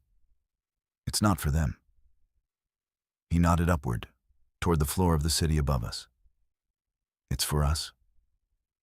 I realized then that his coat was wrong in a way I hadn't clocked before. The cut, the stitching, the way the fabric hung heavy, too heavy for modern synthetic blends. His shoes had nails in the soles. Tiny metal heads just visible in the worn leather. His collar was slightly frayed but carefully turned. Every part of him said, "Not from here, not from now." "How long have you been down here?" I asked. He looked past me, down the passage that led deeper into the heat. "Since the night the flames came under the doors," he said. "We thought it was just another small fire. We'd had them before. Someone shouted from the street, told us to get out. But there were customers, and the boss said we had time." His gaze shifted back to me. "We didn't. He took a step toward the left-hand bend, toward the roar we couldn't see but could feel. Every so often they open the path again, he said. Different guides, different groups. The city above is never the same, but down here, he gestured. Down here it's always that night. The same sequence. The same heat. The same people who never make it to the stairs. The instinct to run was so strong, it made my muscles ache. But where would I run to? The corridor behind me was wrong, lengthened, heavy with unseen bodies pushing between the walls. Ahead was fire. Beside me was a man who maybe had never climbed out. "What do you want from me?" I whispered. It came out small, stripped of all the banter and confidence I used on every tour. He looked at me with that same hungry focus he'd had at the start. But now there was something else in it too. Relief. "To remember," he said simply. "You walk people through our bones and tell them it's a story. You sell our burning as entertainment. But every time someone really hears us, really sees what this is, the ground settles a little. The city gets a bit more honest." He paused. "And maybe one day we can stop walking." The heat was unbearable now. Sweat rolled down my spine. The others were coughing, covering their mouths. Somewhere, a beam gave way with a splintering crack that reverberated through the boards under our feet. "Close it," the plane man said, turning fully toward the bend for the first time. His face looked younger now, clearer, illuminated by a light we couldn't see. "Take them back the way you came. Don't bring anyone down this path again." "I don't know how," I said. "Yes, you do." He stepped forward, and for a brief, impossible instant, I saw the fire he was walking into. It wasn't literal flame, not like in a movie. It was an overlap, a second world sliding over ours, the boards becoming a sidewalk, the brick walls becoming storefront windows. People pressed against those windows, banging, screaming, smoke curling around their fingers. The air rippled, and through it all, the plane man leaned into the heat like a person stepping into a long-delayed embrace. "Tell them," he said, voice somehow both in front of me and from deep inside the wall. "Tell them we were here, and we burned, and we kept walking because no one would admit it was real." I blinked. The corridor snapped back into its ordinary wrongness. The heat faded in an instant, leaving only damp chill. The roaring became a memory. The plane man was gone. Behind me, the passage to the regular tour route had shrunk back to its normal length. The exit sign glowed green at the far end, exactly where it should be. I got my group out. Up the stairs, into the cool night air of Pioneer Square, their faces pale and drawn. No one spoke until we reached the sidewalk. Then the questions came all at once. Was that part of the tour? How did you do the heat effects? Why did the phones die? I heard myself laugh weakly, blame old building quirks, say something about them getting their money's worth. No one mentioned the plane man. When I brought him up, "You remember the guy in the wool coat?" They looked at me blankly. One of the friends frowned. "It was just us," he said. "You, me, my buddy, the couple. That's it." I checked the manifest later. 4 tickets. Cash count matched 4 admissions. Security footage from the entrance camera showed 4 guests walking in behind me. No one else. I quit that job a month later. Officially, it was burnout. Unofficially, it was because every time I started the late tour, I felt that left-hand passage waiting just beyond the edges of the route. I never turned toward it again. Kept the groups on the polished path, hit my marks, collected my tips, went home. But the whole time, I could sense that other corridor, the one that led into the night the city likes to forget. So if you ever take that tour and the guide makes a joke about the parts we don't show you, listen for what's underneath their voice. Listen for the boards creaking under more footsteps than you see. Listen for the echo of a man saying Front Street instead of First Avenue. And if, for whatever reason, you find yourself at a junction with a left-hand passage that feels too warm, smells faintly of smoke, and bends sharply out of sight, don't follow the guide if they decide to go that way. Don't take the detour. Some paths in Seattle were buried on purpose. Not to hide the history, but to keep the dead from walking their route over and over again with a fresh, unsuspecting audience. They asked not to be forgotten. Consider this your warning, and your invitation to remember them without ever setting foot where they still burn. I worked nights at Pike Place Market long enough to know the building has lungs. You can feel it breathe when they lock the front doors, air shifting through narrow stairwells, vents coughing, old wood settling like ribs. After midnight, the tourists are gone. The fish stalls are hosed down. The neon signs buzz low and tired. But the market doesn't sleep. It just stops pretending for the day crowd. If you were sitting next to me right now, I'd tell you this as quietly as I heard it the first time. The living are the guests here. The dead are the ones who stay. My shift started at 11 p.m. I was the night custodian for the lower levels. Those cramped corridors and tucked-away shops most people walk past without realizing how far down the building goes. You probably know the bright main level, the famous sign, the Flying Fish. I got the floors below that. The old cobbler shop, the antique stores, the quiet corners where the walls sweat history. My job was simple. Mop, sweep, empty bins, lock inner doors, and leave the place spotless before the morning vendors arrived. Simple. Until the night the walls started whispering. It was in November, the kind of wet Seattle cold that gets into your joints and sits there, heavy and patient. The crowd had thinned early. By midnight, I had the lower level to myself. The fluorescent lights hummed like a bad dream.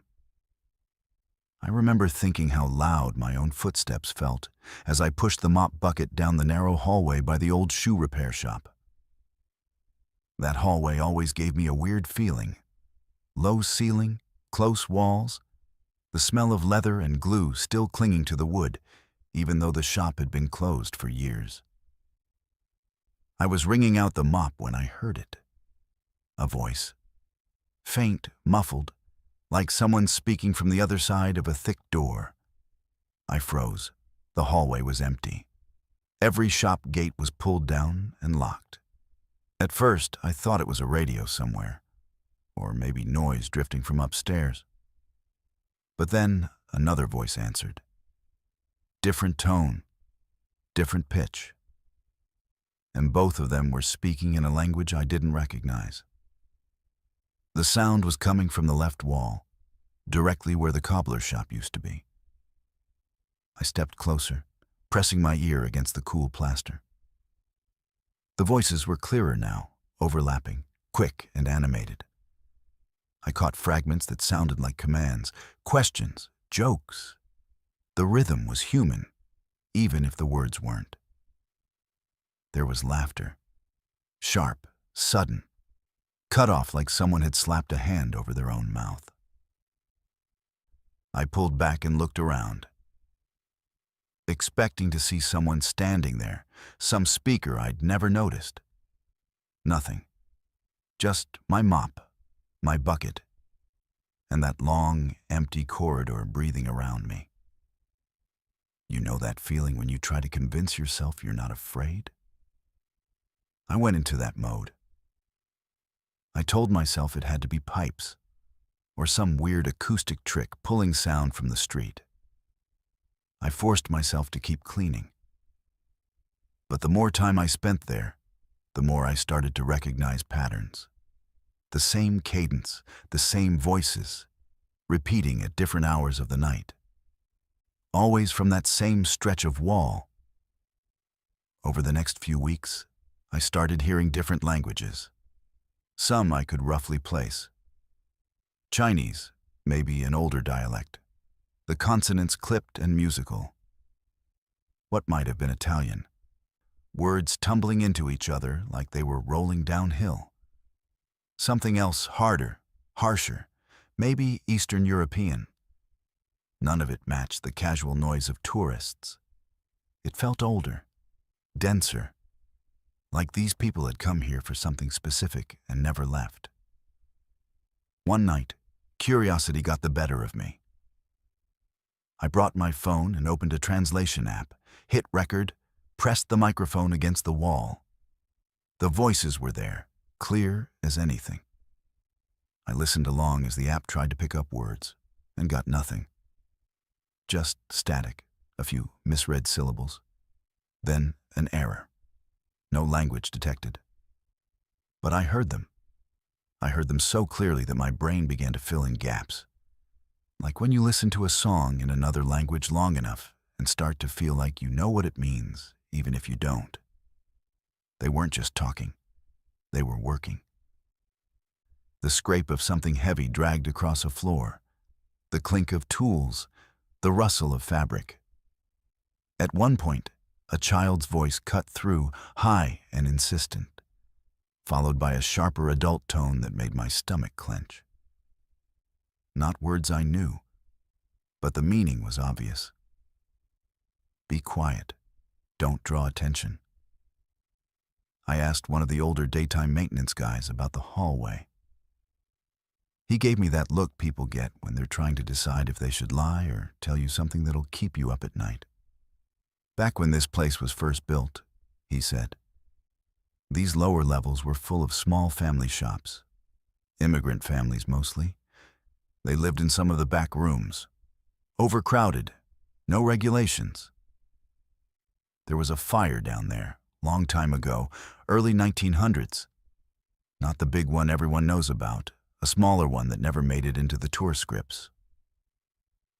Some people got trapped. Smoke, bad wiring, old wood. They say the walls remember. That should have been the end of it. A spooky story to go with the strange sounds, nothing more. But once he said trapped, I couldn't unhear it. The next time the voices came, I really listened. And underneath the conversation, the laughter, the scrape and clatter, I heard something else. Coughing. At first, it was faint. A soft, irritated cough, like someone with a stubborn tickle in their throat. Then another, deeper, choking. Then several, overlapping. The talking didn't stop when the coughing started. It just grew more frantic, faster, as if people were trying to finish what they were doing before something inevitable happened. The air in the hallway got thicker. I remember pausing in mid-swipe and suddenly having to take a deeper breath, like the oxygen had thinned. There was no visible smoke, but my lungs reacted as if there was. My chest tightened. My eyes started to sting. I took a step back, then another, until my shoulder blades hit the opposite wall. The coughing from inside the wall turned violent.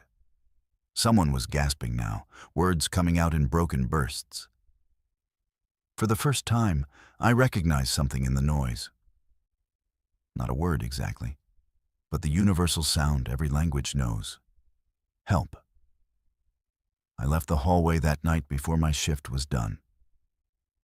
Just walked away from my cart, from the half-mopped floor, from that swelling chorus of invisible lungs tearing themselves apart. I sat in the stairwell for 15 minutes, sucking in the cold, cleaner air, shaking so hard my radio crackled against my chest. I told myself I wouldn't go back there. that I'd trade floors with one of the other guys or request reassignment. But the next night, the schedule was the same. Same area, same route. And something in me needed to know if it had all been in my head. When I rounded the corner toward the cobbler's shop, I stopped dead. The hallway felt wrong, not just creepy, warped, like the air pressure had changed, pressing in on my eardrums. The fluorescent lights buzzed louder than usual, one of them stuttering and flickering overhead. The voices were already going when I got there. No build-up this time. Full volume, like I'd walked into a room with the TV blaring. I couldn't understand the words, but the emotion hit me like a physical blow. Urgency, fear, the sharp edges of arguments and commands. There was crying now. Children, several of them. Their sobs overlapping in a harmonic that made my teeth ache. For reasons I still don't fully understand, I pressed both hands flat against the wall. The plaster was cool, too cool for an interior wall. It almost burned with cold. And the instant my skin made contact, the sound cut out, just stopped. Silence. But in that silence, something worse slid into place. Images, not visual but emotional, slammed through me. Pure impressions, cramped rooms, quilts hung as makeshift walls, shoes lined up in neat rows along a baseboard, a workbench with metal tools laid out with almost religious care, a small stove, the flick of a match, the smell of coal and leather and sweat. And then, quickly, violently, heat, smoke, panic, I snatched my hands back like I'd touched a live wire. The impression vanished. The hallway was just a hallway again, blank, empty, humming with fluorescent boredom. But my palms ached with a deep, cold soreness, like I'd held snow for too long. They didn't talk to me, not in words. But from that night on, every time I walked that corridor, they grew louder. Sometimes it was work talk, voices low and matter-of-fact, the soft thud of shoes being set down, the scrape of a chair. Other times it was domestic, the clatter of dishes, a lullaby hummed under someone's breath, footsteps pacing. It wasn't always the fire. Whatever imprint was trapped in that wall, it wasn't just their last moments. It was their lives before those moments, looping endlessly in a space too small to contain them. One night, the building lost power.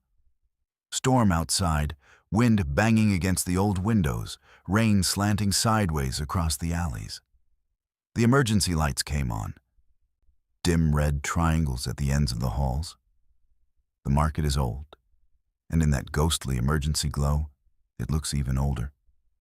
Stripped of its neon and signage, it becomes bones. I stood at the threshold of the hallway and listened. No fluorescent hum, no distant fans, just the soft drip of water and the echo of my own breathing. Then, under that, the voices, clearer than I'd ever heard them. I heard someone singing, a woman, voice low and steady, carrying a melody that felt older than the building, older than the city. It wasn't English, but the way she held the notes, the slight crack when she pushed her voice to comfort someone, those things didn't need language. Someone else murmured to a child. A man said something that made another person laugh, even as the child kept crying. I stepped forward, one pace at a time, feeling my way in the red half-light.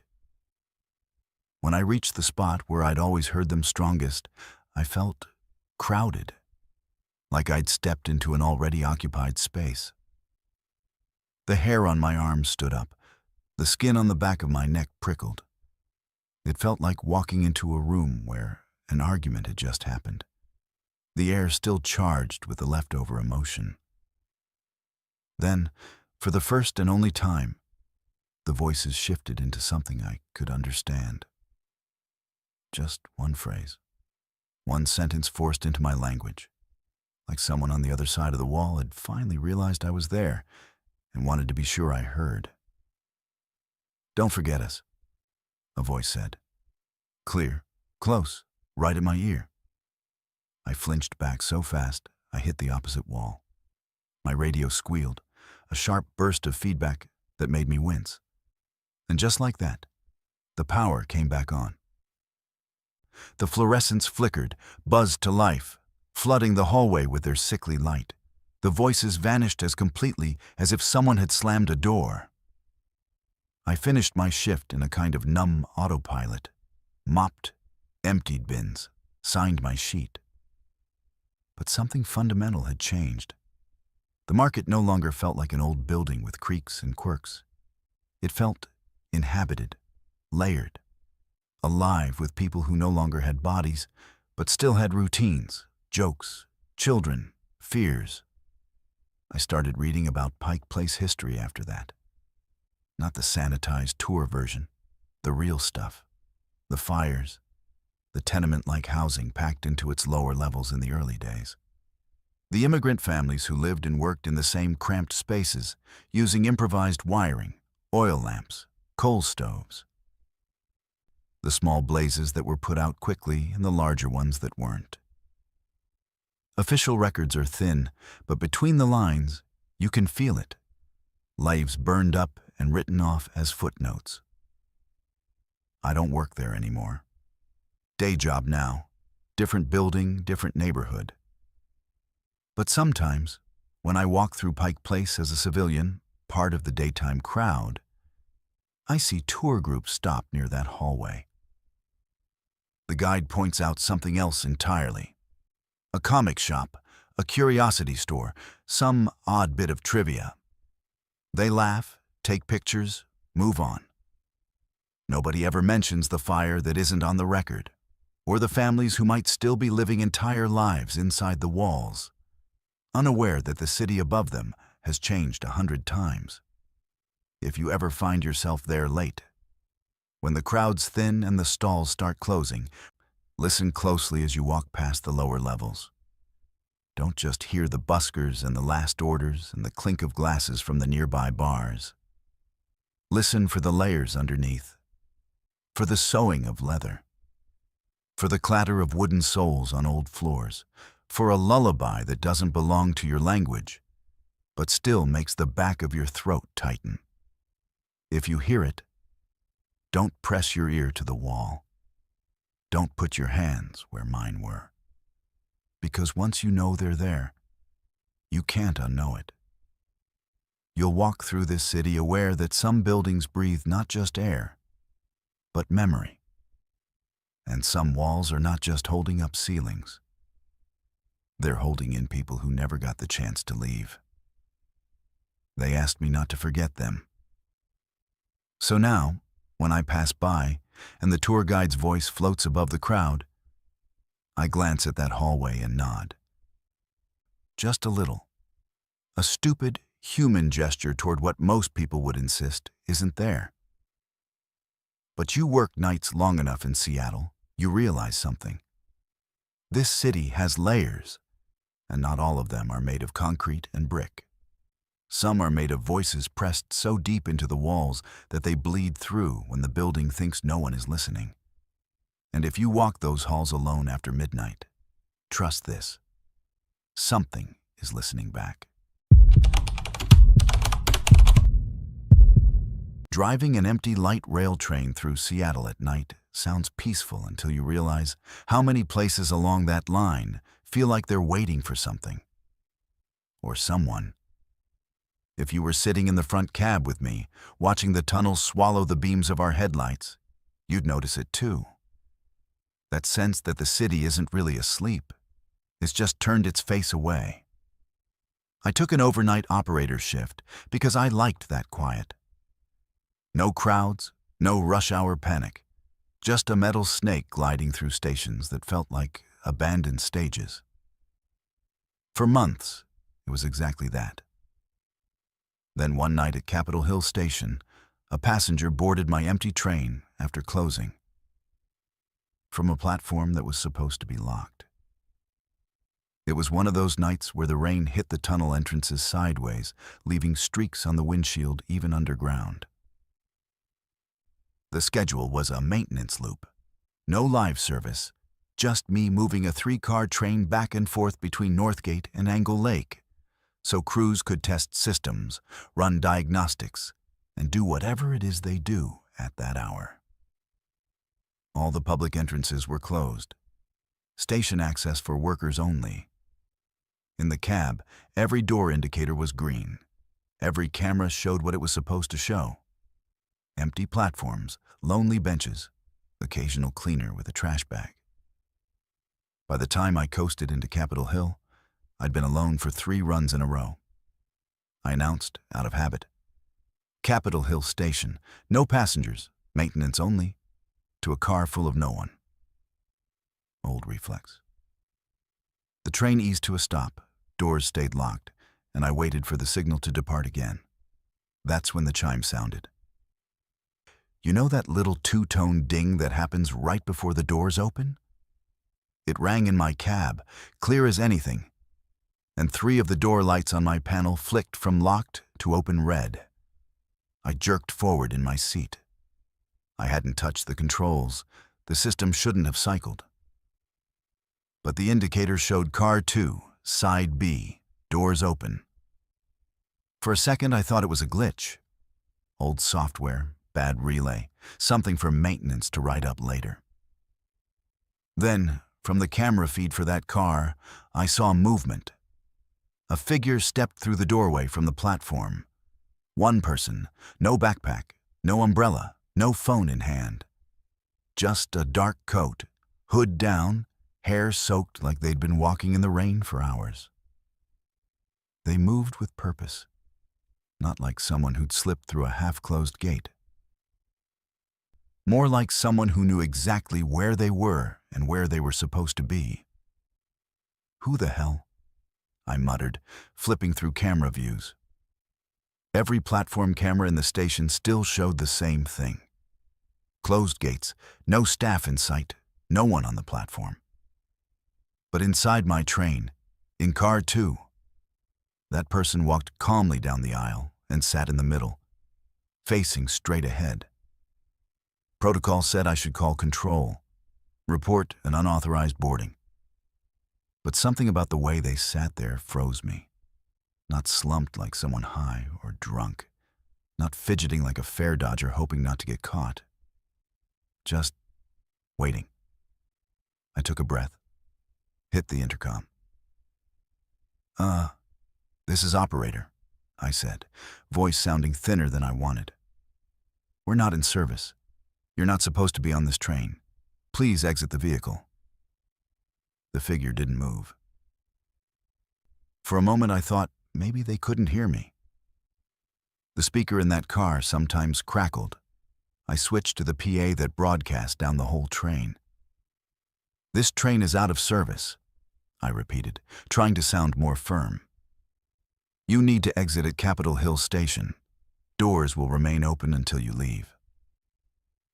The person slowly turned their head toward the nearest camera.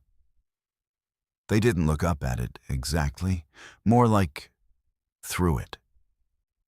Like they knew something was watching, but didn't care if it saw their face.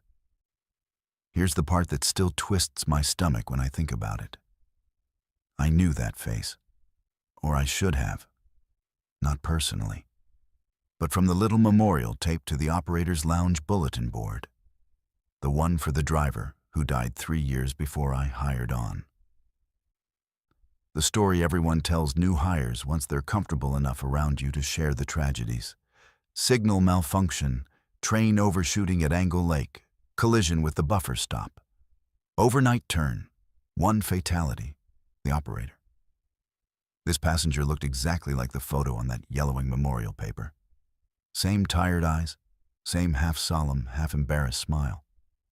Only now those eyes were darker. Flat, like old glass. I stopped breathing for a second. Then my radio crackled.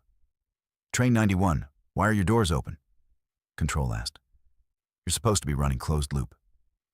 I stared at the panel. Having a minor door issue at Capitol Hill, I said. Working on it.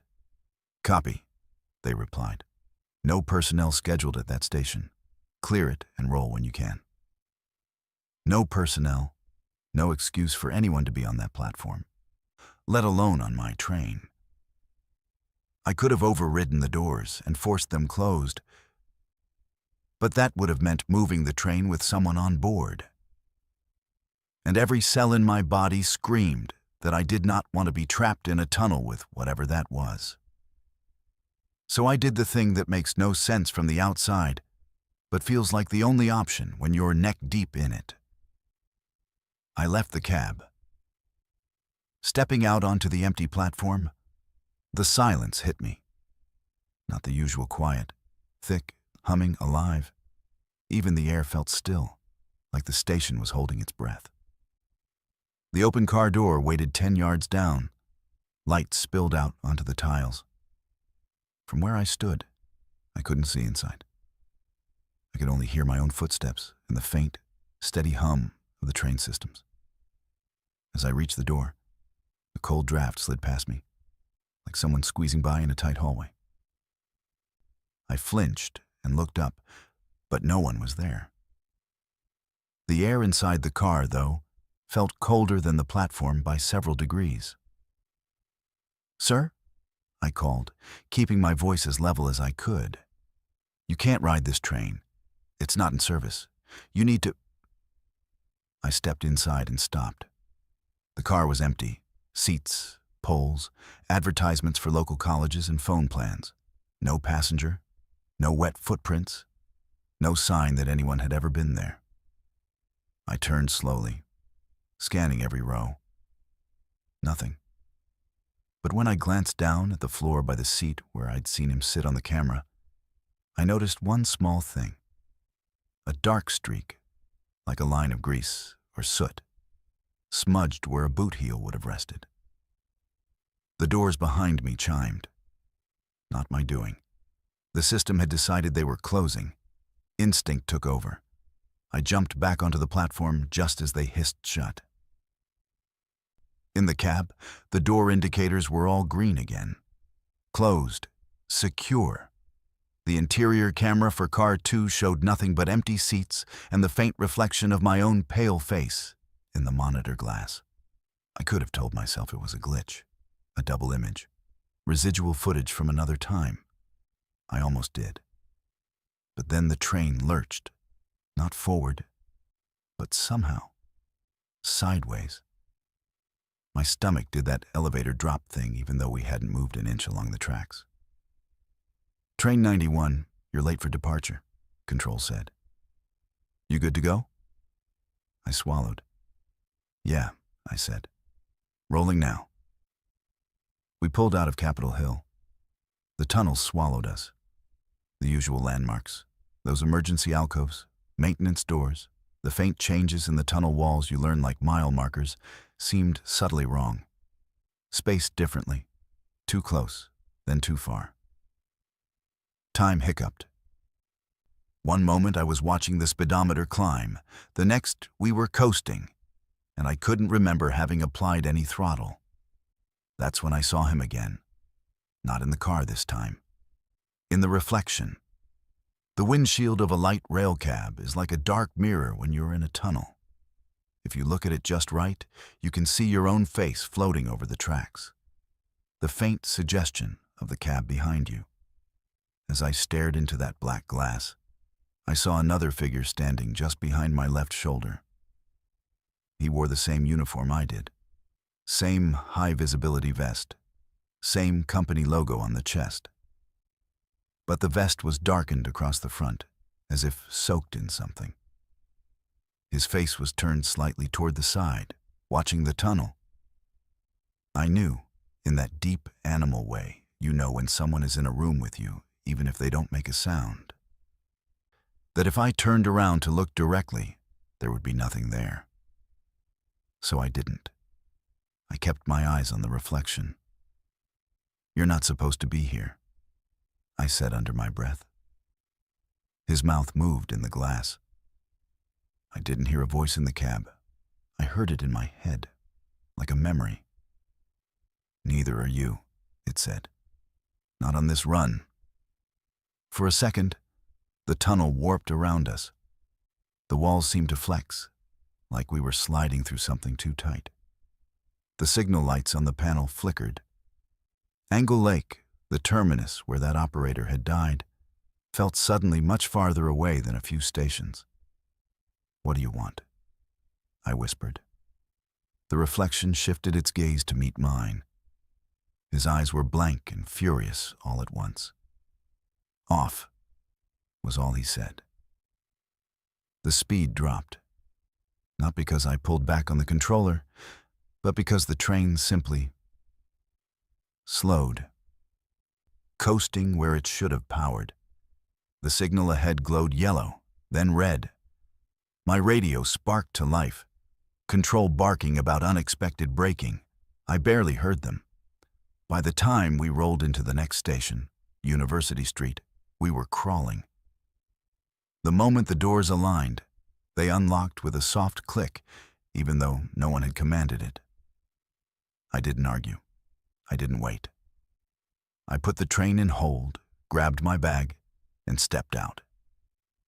The platform was empty again, but the air felt looser, like whatever had been coiled around the cars had finally slipped away. Behind me, through the cab window, the dark reflection still showed a figure at the controls.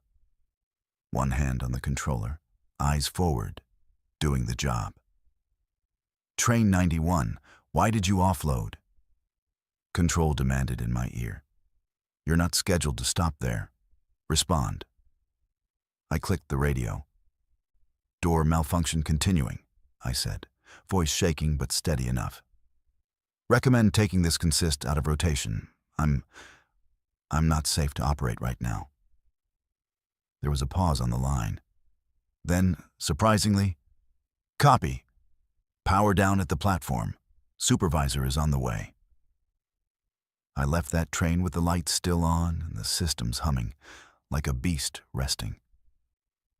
As I walked up the escalator into the city, something in me knew that whatever got back into that cab after I left wasn't my problem anymore. They chalked it up to fatigue, long hours, maybe a low blood sugar episode. I let them. Easier than explaining that I'd seen a dead operator finish a route he'd never made it to while he was alive. I still drive sometimes, but only day shifts now. Crowded cars, noisy kids, impatient commuters. I'll take all of that over the hollow quiet of a maintenance loop. Because once you've watched your own cab from the outside, once you've seen someone else's reflection in your seat, you realize some runs in this city don't belong to the living anymore. And if you ever ride the light rail late, last train of the night, pay attention when you pass through a station that's supposed to be closed. If the doors chime but nobody gets on, if you catch an extra figure in the windshield glass where there shouldn't be one, don't sit near the front. Some shifts are still being finished by the ones who never got to clock out. I worked nights as a park ranger out at Discovery Park long enough to know there's a difference between being alone in the woods and being unwatched. Most people who hike that place in daylight think the creepiest part is the old military housing, the abandoned duplexes, the graffiti, the boarded-up windows. But all of that feels like a movie set when the sun's still up. It's at 2 a.m, with the wind coming off the sound and the fog crawling in from the bluff, that you start to feel the layers under the park, the fort, the drills, the people who never really left. If we were sitting together right now, I'd tell you flat out. The scariest thing I've ever seen wasn't a shadow in the trees. It was something my eyes couldn't see at all. My shift covered the whole park, but those old Fort Lawton areas were my responsibility. Patrols through the abandoned barracks, checks on the locked buildings, making sure no one was camping where they shouldn't. Most of it was routine. Kids sneaking in to drink, The occasional squatter, coyotes watching from the tree line like disinterested neighbors. The department gave us a thermal monocular a couple of years back, mostly to help spot people at night without shining bright beams into every bush. Handy tool. It reads heat signatures. Warm bodies show up as white or orange, cooler stuff goes darker. Animals, people, even engine blocks that were running recently.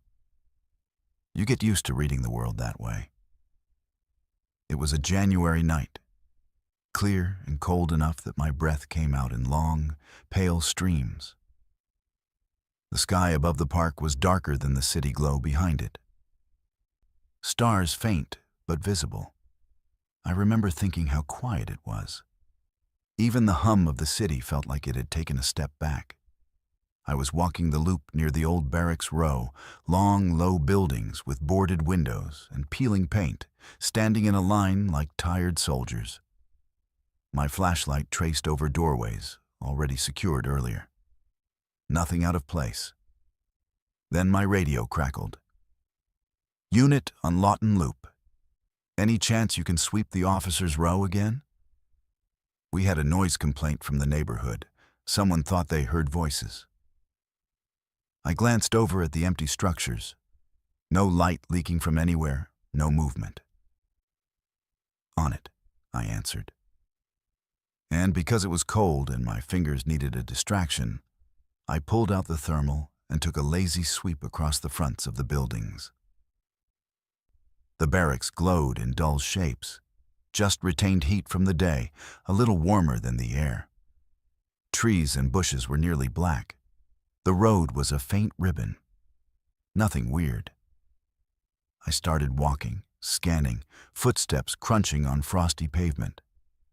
When I got to the last building in the row, I swung the thermal across one more time and stopped so fast my boot slipped on the frost. There was a man standing in front of the last barracks. On the screen, he was bright. Hot white, edges glowing orange. A perfect, clear signature. Human height, human shape, facing the building with his back slightly toward me, like he was on guard. I lowered the monocular on instinct, heart hammering, and aimed my naked eyes at the spot. Nothing. Just empty space. Sidewalk, patch of grass, the shadow of a fir tree leaning over the old brick. No person, no figure. I raised the thermal again. He was still there. If you've never had your senses disagree that violently, you won't understand how wrong it feels. My eyes said, "You are alone." The device that had never lied to me before said, "No, you're not." "Hey," I called out, because protocol and fear were wrestling in my chest, and protocol won by a breath. "Park ranger. You're not supposed to be here after hours." The figure didn't move. I took a couple of steps closer, keeping the monocular up. On the screen, I saw his head tilt slightly, like he'd heard me but wasn't sure whether it mattered. His outline was crisp, cap or helmet, what looked like a coat that hung straight down, arms close to his sides, not hunched like a trespasser. Standing at ease, my mouth was dry. "You need to show me your hands," I said, falling into the script we use with uncooperative people. Slowly. Nothing. Not a twitch. Then he turned. Not fast. It was almost casual. His upper body rotated toward me, slow and fluid, as if he were pivoting on the balls of his feet. On the thermal, his face was just a brighter oval. No features, just heat. But the instant that blank oval aligned with my position, my whole body lit up with a sensation I can only describe as being looked at too hard. In regular night vision, there was still nothing in front of me. I could hear my own heartbeat in my ears. A crow called once from some unseen branch, sharp and jarring.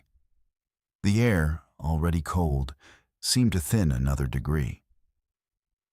"Radio check," I said quietly, pressing my shoulder mic partly to ground myself. Lawton Loop's clear for noise, but I'm going to do an extended foot patrol. Copy, dispatch replied. Everything okay up there?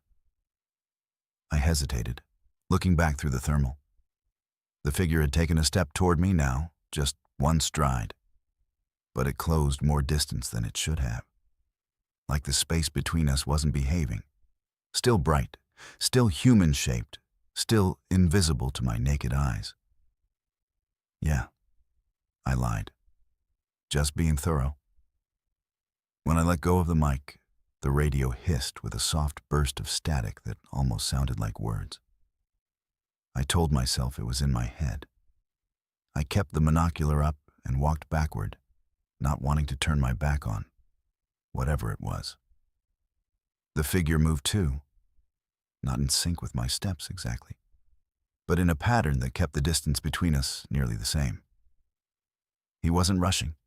He wasn't advancing like a threat. He was shadowing me. Like we were on the same patrol route and he'd just decided to mirror my pace.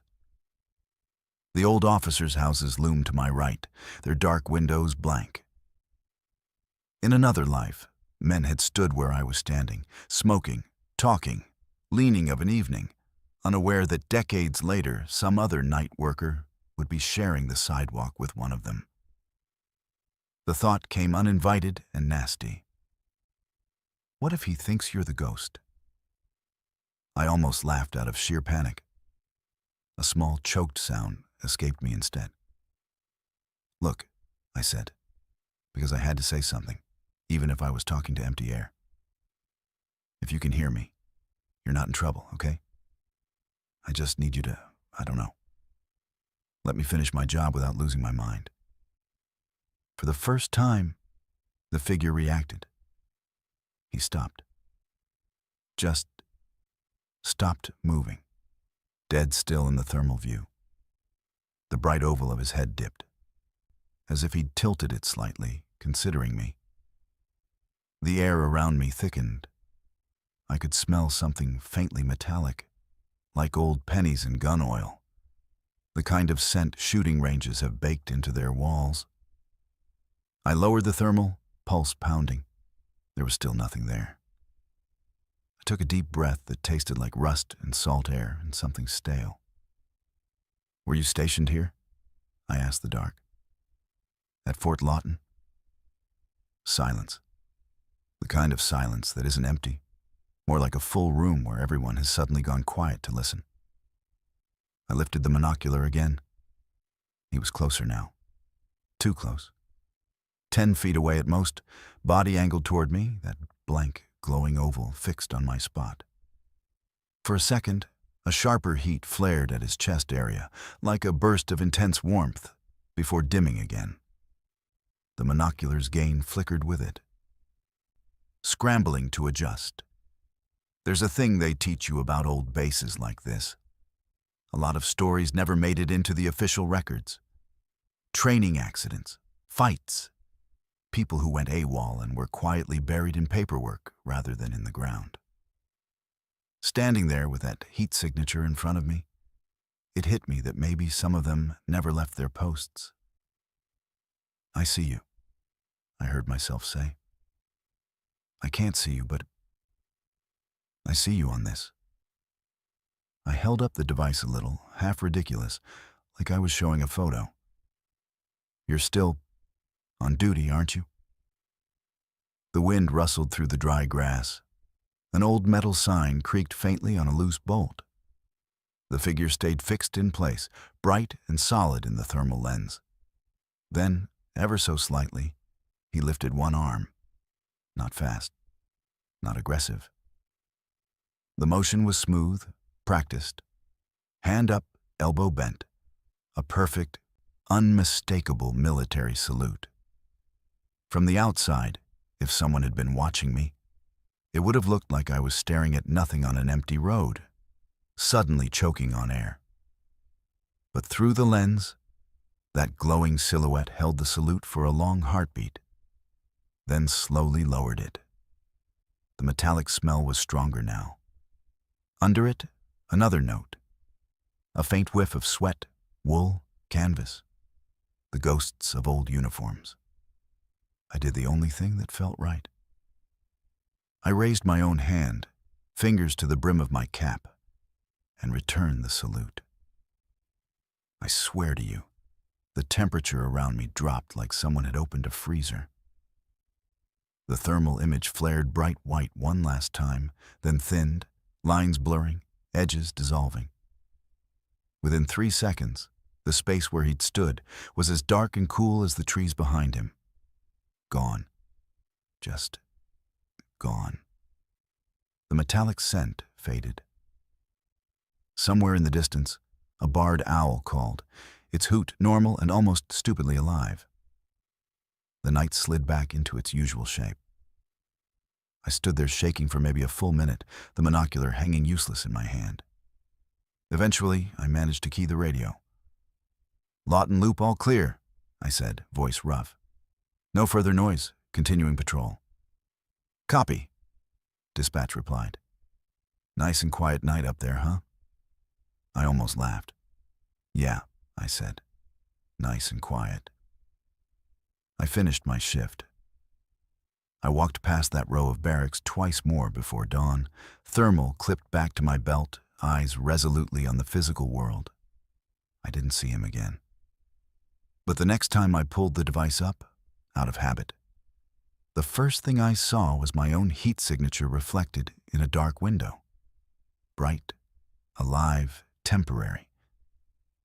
You can choose not to believe any of this. You can say I was tired, half frozen, spooked by too many old stories. Maybe that's what I'd tell myself if it had only happened once. But that wasn't the last time the thermal picked up something my eyes couldn't. What stuck with me from that night isn't the fear. It's the posture. The way he stood. The way he saluted. Like the land itself had assigned him a post. Watch this empty road, these abandoned barracks, this park built on old orders that never got fully canceled. So if you ever find yourself in Discovery Park after dark, ignoring the closed signs because you think the rules don't apply to you, and you get the sudden, ice-cold feeling that you're being appraised by someone you can't see, do yourself a favor. Straighten up a little. Keep your voice down. Maybe even nod once at the shadows in front of those crumbling barracks. Some posts in this city are still manned, not by cameras, not by living rangers, but by whatever refuses to stand down, even decades after the war moved on. I used to think burnout was just a feeling, being tired, bored, sick of the grind. Then I worked the night shift at a fulfillment center in the Kent Warehouse District and learned there's another kind of burnout, the kind where your body stops, but your work doesn't. If you were sitting next to me right now, maybe scrolling your phone while this plays in the background, I'd tell you to really listen for a minute. Because what I'm about to describe felt so ordinary at first, so much like any other night on the line, that I didn't understand how wrong it was until it was way too late. The building was huge, a concrete and steel box with artificial daylight blazing at all hours. On Graveyard, that light is its own kind of cruelty. Bright enough to trick your brain, but never warm. I worked as a picker. If you don't know what that means, it's simple. A handheld scanner tells you which aisle, which bin, how many units. You walk, you scan, you pull, you drop items in a yellow tote. The belt takes it away. Repeat until your legs and thoughts blur into one endless forward motion. They measure everything. Pick rate, error rate, idle time. There's a clock on your wrist, another in your scanner, another in your head. The night it started, my scanner buzzed awake a minute before official shift. That wasn't unusual. We all clocked in a little early to beat the rush at the turnstiles. The welcome screen flashed the same bland motivational slogan, then loaded my first batch of orders. Aisle D43, bin 17B. I remember that exact code because I saw it too many times. I headed out into the steel canyons. The warehouse was already humming, belts whirring, vents roaring, forklifts beeping in distant lanes. Overhead, signs glowed with row numbers. The smell was cardboard, plastic, dust, and that faint sharpness of metal and machine oil. I scanned the first bin. The scanner chirped. Good pick. The tote on my cart was empty, waiting to be fed. Everything was normal. The first thing that felt off was the silence. Not full silence. Machines were still going, but a weird hush from the other workers. You get used to seeing people in your peripheral vision, flashes of orange vests and movement down the aisles. That night, as I made my way to D43, it felt like I was always just missing everyone. I'd hear the squeak of a cart up ahead, turn the corner, and find the lane empty. I'd see a shadow moving at the end of a row, look up, and it would slide out of sight before my brain could register it as a person. Whatever, I told myself. Zone shift. Everyone's on the other side tonight. Then my scanner buzzed again. New order, aisle D43, bin 17B, quantity 1. I frowned. That was the exact same order I'd just fulfilled. I checked the item in my tote, a small box, generic home gadget. The scanner showed it registered. The system should have moved on. Instead, the screen blinked like it was impatient. Aisle D43, bin 17B. Quantity 1. Glitch, I thought. It happens. I rescanned the bin. The device made an ugly beep this time, the error tone. Item already picked, it flashed. Then, without transitioning, it kicked back to the same order again. Good start, I muttered. I flagged it as a tech issue and requested a new batch. The request spun for a second, then the screen updated. Aisle D43, bin 17B. Quantity 1. I laughed once, the sound too loud in my own ears. Okay, very funny. I powered the scanner off, waited, turned it back on. It booted slowly, company logo, login prompt, all the usual steps. When my profile loaded, the queue appeared. Aisle D43, bin 17B, quantity 1. This time, the order count in the corner caught my eye. It's usually a normal number, 60, 120, something like that. Tonight, it read 999 plus. I told myself they'd loaded a big wave, and the UI was just rounding up. Shift start jitters, nothing more. I pushed my cart down the aisle and started picking. I don't know how long I stayed in that loop. The first hour is easy to lose. Your body takes over. You walk, reach, scan, drop, push. Every time I scanned 17B, the scanner would chirp, the tote would roll along when it was full, and another tote would slide into place like magic. Each time, the screen ticked the order down by 1, then refreshed, with the exact same line again. At some point, I looked up expecting the usual announcement chime for first break. Nothing came. The overhead clock by the nearest support beam still said 12:17, the same time it had said when I'd started. My internal sense, though, said it had been longer. My legs ached in that deep, lactic way that doesn't kick in after just a few runs. My throat was dry. My shoulders burned. I checked my wristband. The digital display, usually a parade of micrometrics, was frozen. Time, 12:17. Heart rate, 3 blinking dashes. Connection, searching. The belts were still moving, the lights still blazing. But it was as if my part of the building had been cut out of real time and pasted into a still frame. I tried to shake it off. Went looking for a supervisor. Left my assigned zone, taboo, but I didn't care. And turned down the main walkway that cuts through the warehouse. That's when the scale of it hit me. Every lane save mine was empty. Carts parked neatly. Totes stacked at induction points, ladders folded and leaned against racks. But no people, no forklift drivers, no water bottles left half drunk on end caps. Just industrial stillness, like someone had called a break and forgotten to tell me. I clicked my radio. Ah, this is pick station D43. Anyone copy? Static. Then, faintly under it, something like whispering, fast, layered, like 100 voices all talking over each other at the edge of hearing. I killed the call so fast my thumb hurt. My scanner buzzed in my other hand. When I glanced down, the screen had changed. Not a location this time. Just a message. Outstanding units, 73. Below it, in smaller text, target completion, past due. The number 73 sat there, pulsing gently. With each pulse, the warehouse seemed to breathe in and out around me. They tell a story in places like that.